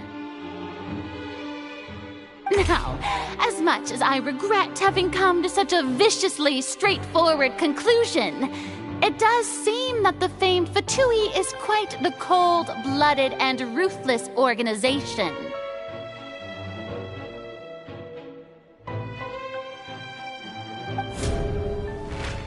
Am I right, Mr. Linny? We've used up all the evidence we collected. There's no way for us to make a rebuttal here. Is this the end of the road? Oh no! Paimon can't think of anything either. It doesn't look like there's any way around this. Seems using the water as new evidence was too good a move. Why did this have to happen now? I think we've all seen enough now, and we have ample witnesses to my flawless reasoning. I believe this is indeed the finale. Now then, my good, noble Chief Justice, should we not, in your view, move... Excuse me, everyone, but I must interject. Miss, I must ask you not to shout, and to respect the ongoing legal proceedings. Oh, come on. Don't be hasty. I have a good reason for interrupting, you know. Now, would anyone here like to take a little break from all this debate and see a little magic? I'll show you an amazing trick. One that can bring a young woman who has disappeared back in the flesh, right before your very eyes. Please, do the honors, Mr. Linny, if you would be so kind. What in the world is she saying? No offense, miss, but miracles like that are beyond my scope as a magician. Come on now, don't be silly. Magic is all about misdirection, isn't it? It often conceals the truth while presenting a fascinating illusion. And once everyone believes the illusion, can't magic reveal the truth to them once again? And wouldn't such a trick be the most marvelous finale to today's performance? Come on, Linny and Lynette, give it another go. Don't worry, Spina di Rosula has made the necessary arrangements on your behalf. But, as the magic makers and stars of the show, I think I should leave the final performance to you. I understand.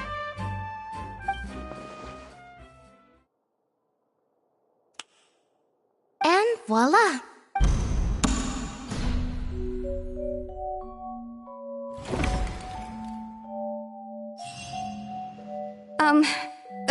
Sorry for the interruption. Wait, isn't that Halsey? So the whole thing about people dissolving wasn't true after all?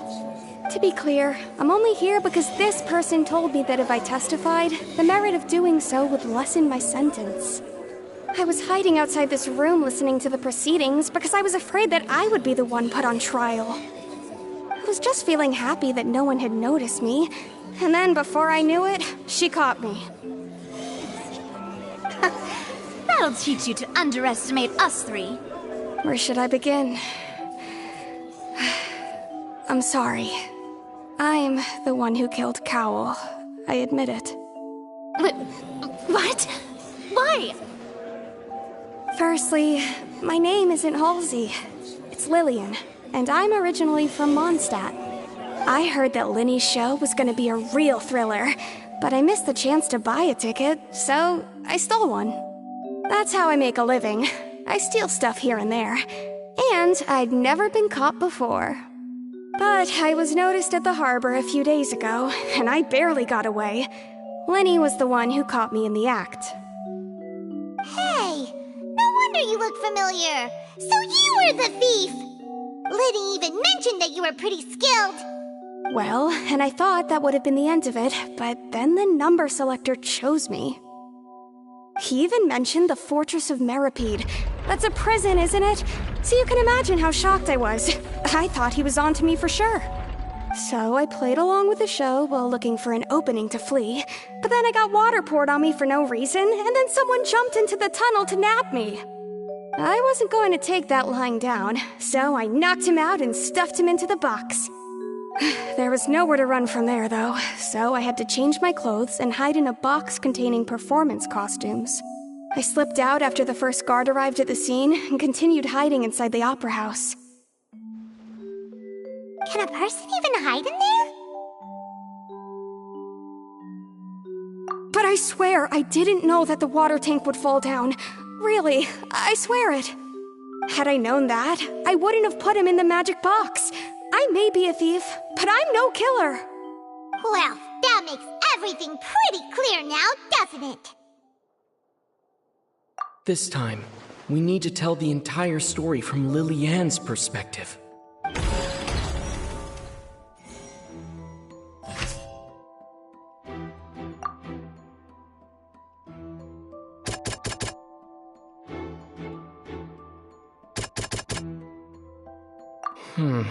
Seems this won't...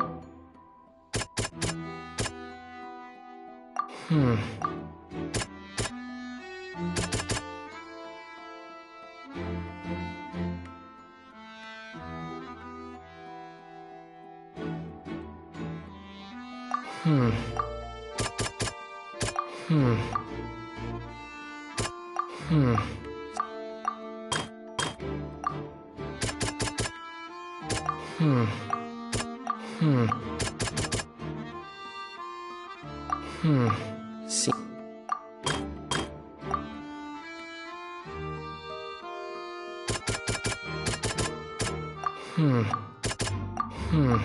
See...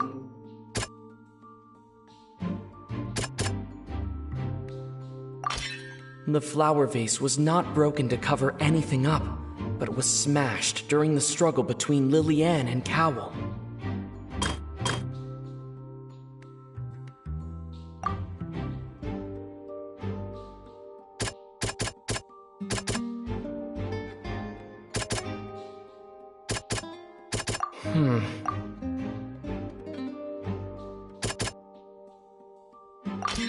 Lily-Ann was afraid that she would be recognized if she left, so she changed clothes and hid, biding her time.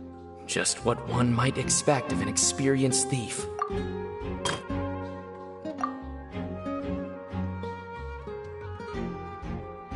The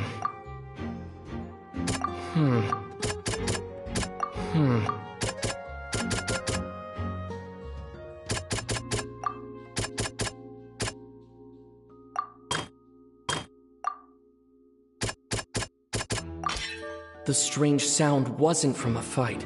It was Lily-Ann's attempt to break out when she was frightened. And it's Ace Detective Paimon time! Having been selected out of the blue, Lily-Ann panicked. Her panic only intensified after she entered the tunnel and had water poured on her head.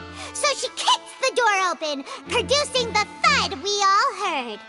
Hearing the commotion, Cowl leapt into the tunnel, only to discover that Lily-Ann had not dissolved. He did not know that Lily-Ann was not from Fontaine, but was a thief who made her way in by stealing a ticket.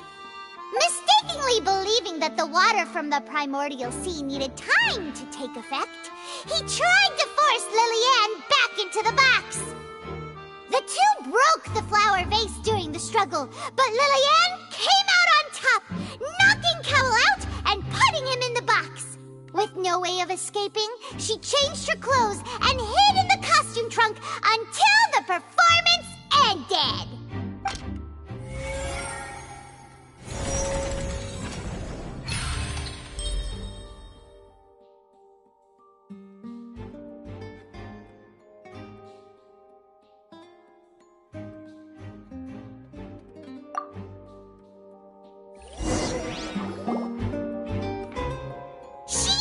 That she would have to go through guard inspection if she tried to leave afterward.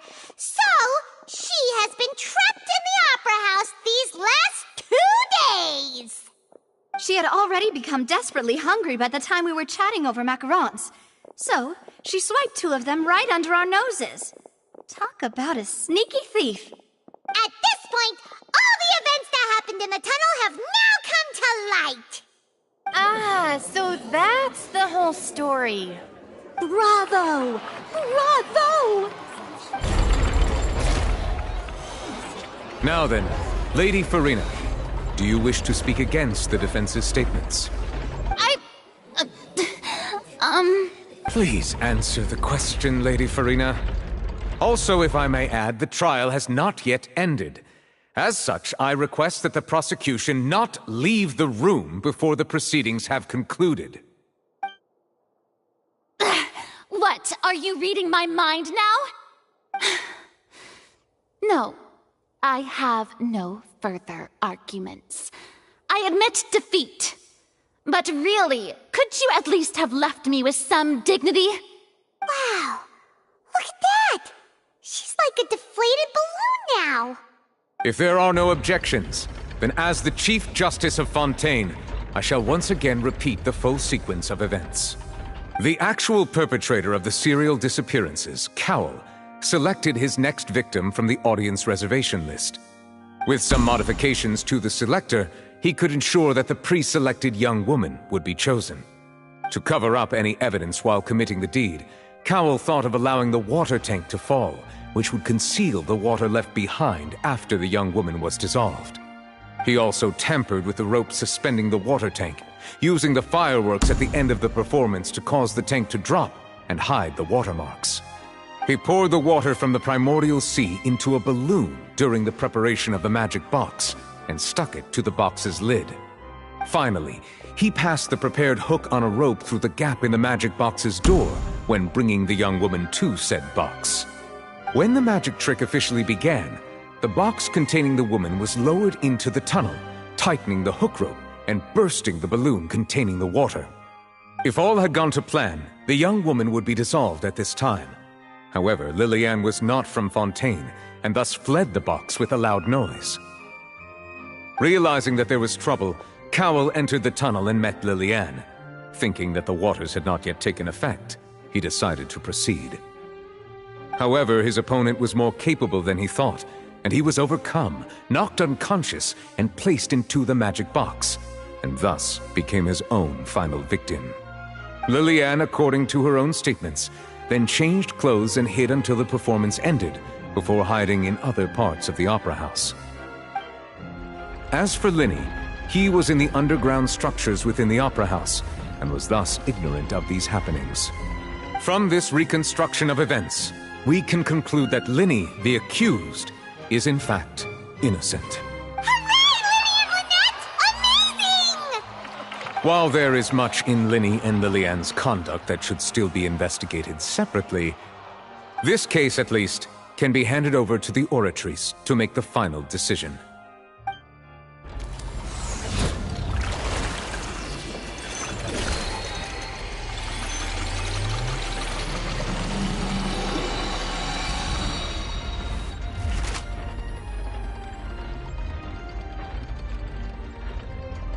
As such, Linny and Lynette are officially declared not guilty.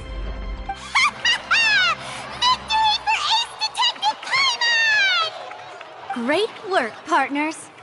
Thank you all. Thank you so much. Next, I think we deserve an explanation, Guard Vaughn.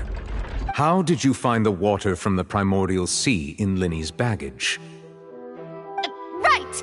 Your discovery caused me to make a serious mistake, you know. Or was that not a discovery, but false evidence that you dare to bring before this court? I suspect that the accomplice mentioned in Cowell's notes was not Linny, but you, yes? I'm sure you know what you must do to lessen your sentence. Speak quickly! Unless you want to earn yourself a one-way ticket to Coupon Town. I was just following orders. We were supposed to place blame for the serial disappearances onto Linny, and thus cause suspicion to fall on the Fatui. The higher-ups said this was the best opportunity to do so. And now that your plan has fallen through, and the secrets of the water have been revealed, you have become a liability to said higher-ups, yes? Therefore, you would be wise to tell everything you know, and seek the protection of the guards. Yes, I'll tell you everything I know. Our boss discovered that the water can cause people to dissolve. It can also be made into a potion, which when extremely diluted, can cause people to experience unforgettable exhilaration. We've been in this business for a while now, and have made decent more off it. The disappearances were also the boss's idea. I mean, this is the boss we're talking about.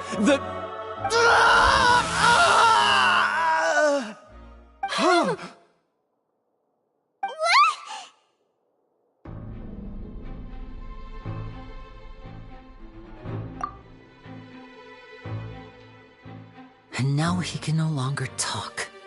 Such ruthlessness. I shouldn't have expected any less of them. An outrageous act. All present, please submit to inspection immediately.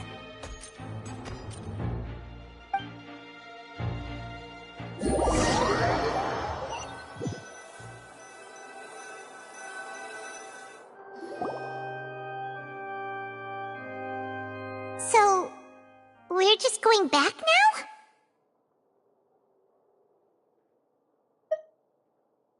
That's true, but... Traveler, Paimon! Please wait. Linny... I know you may not want to speak to me right now. Maybe you don't even want to look at me. But still, let me thank you again for defending me to the end, even after you learned that I'm a member of the Fatui.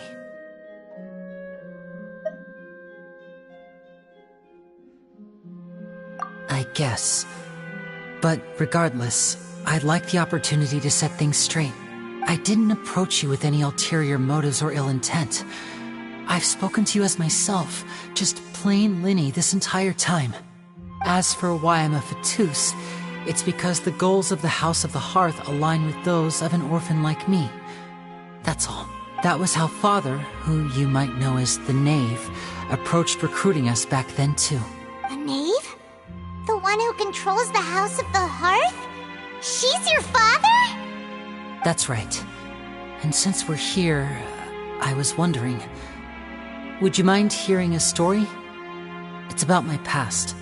Back when our parents first died, Lynette and I were left wandering the streets. To survive, I took to surreptitiously observing an older street performer who did magic. It took me several days to figure out how he pulled off his amazing tricks. I took my sister through several streets until we found a crowded corner, and we began to perform magic tricks there. To my surprise, we proved to be pretty popular, and we could at least stop worrying about where our next meal would come from for a time. But I didn't want my sister to remain a street rat together with me forever. Before long, an aristocrat came to me and claimed that he wished to take us in after watching my performances. So you went from orphans to nobility just like that? That was how we felt at first, too. As if fate was on our side and we could say goodbye to those painful days. But I gradually discovered that while we were called foster children, he was really after my talent for magic tricks. He would constantly take me to all sorts of banquets to garner attention, which he would then use to expand his social circles. That doesn't seem too bad either. Better than roaming the streets at any rate. It took a while for me to realize just how dark his heart really was. After one particular performance at a banquet, I discovered that Lynette was not on the same return vehicle as me. I waited a long time after we returned home, but she did not come back. I went to that noble's bedroom and asked him about her whereabouts. The answer he gave me was, she caught the eye of the most eminent person at the banquet, so I sent her over as a gift. I mean, you'll be able to perform your magic regardless of who your assistant is, yes? Oh no. So he was gonna... But wouldn't Fontaine's laws deal with such people? As far as outsiders are concerned, this is a relationship akin to adoption or foster care, and they have their ways of escaping the eye of the law. I managed to ferret out the location of the mansion of that so-called eminent person and hurried through the night. But by the time I leaped over the walls, avoided the guards, and made my way in, all I saw was the moonlit ground covered in blood, and the knave standing there in the darkness. So, she'd already taken care of that guy. That's right. She had rescued my sister before she could come to any harm, and had even discovered several girls hidden in a basement, all of them orphans. Father, the knave, might have seen something in me, and so she made me an offer. The House of the Hearth welcomes you, for your interests align with ours. Here, none will ever betray you. Indeed, betrayal shall never be permitted here. I was hesitant to trust her. I had just been betrayed by nobles. But she was also quick to destroy the noble who had taken us in at first, giving us back our freedom. Oh, so that's how the two of you joined the House of the Hearth. She has her own plans. She has gained permission from the Tsaritsa to first use the Gnosis's power once she obtains it. She plans to use it to find a way to break the prophecy and save Fontaine. So, she believes in that prophecy too? That's right. The whole House of the Hearth is currently working to combat that crisis. Today's case has also proven that people from Fontaine can indeed dissolve into some sort of water, thus further supporting the prophecy. All of us house members here, Lady Arlecchino herself included, are from Fontaine. We won't give up on defending our homeland. To us orphans, the only connection we have left to this world, apart from our family, is our homeland. So, from small deeds like distributing magic pockets to huge schemes like stealing a Gnosis, everything is aimed at dealing with that prophecy. It's all right. I understand. The only thing I can do is relate all this to you. I just hope you can understand that even as a member of the House, I have never stopped making my own decisions, and that I believe what I'm doing is right. If you should need anything at all in the future, feel free to find me. I will do my best to help you, as plain Linny.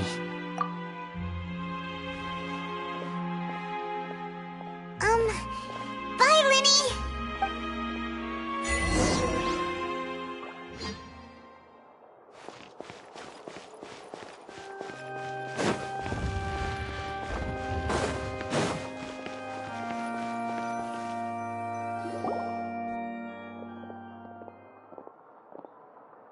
Hey there!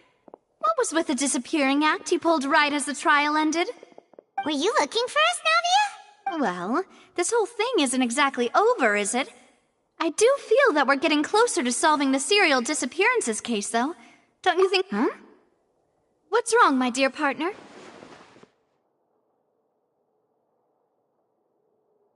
Besides, are you sure we're the ones who can crack a case that's been cold for decades now? And given that there's new evidence from the trial, there should be a trail of breadcrumbs for the Hydro Archon's people to follow now, right? Ah.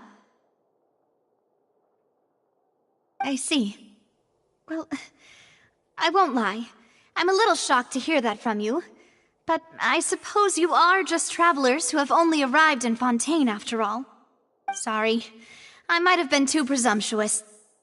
Don't say that, Navia. Ah, and we were having so much fun investigating with you, too.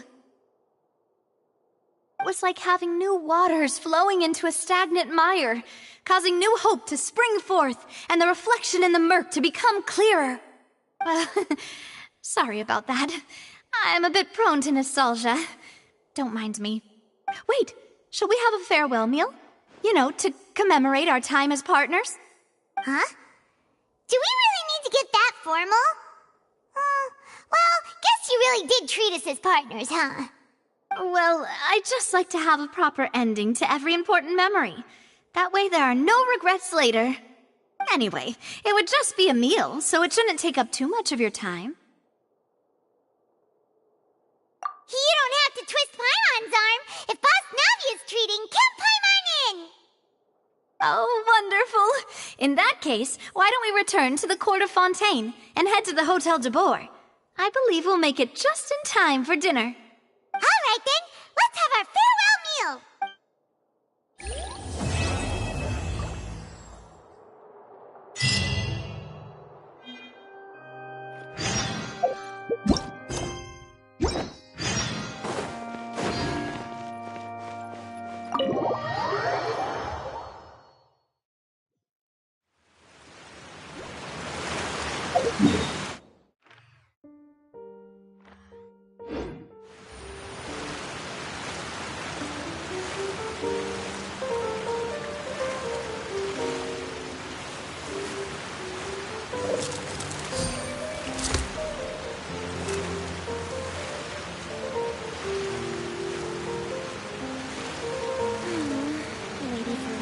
Changed one bit.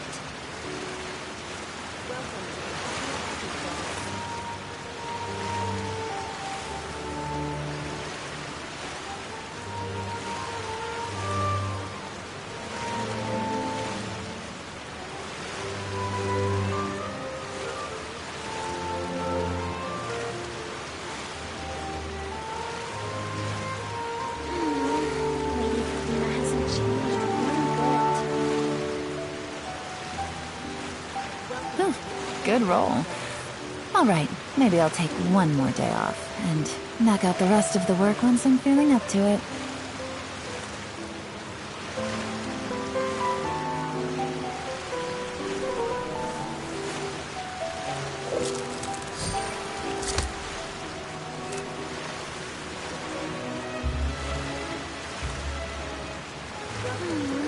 Lady Farina hasn't changed one bit.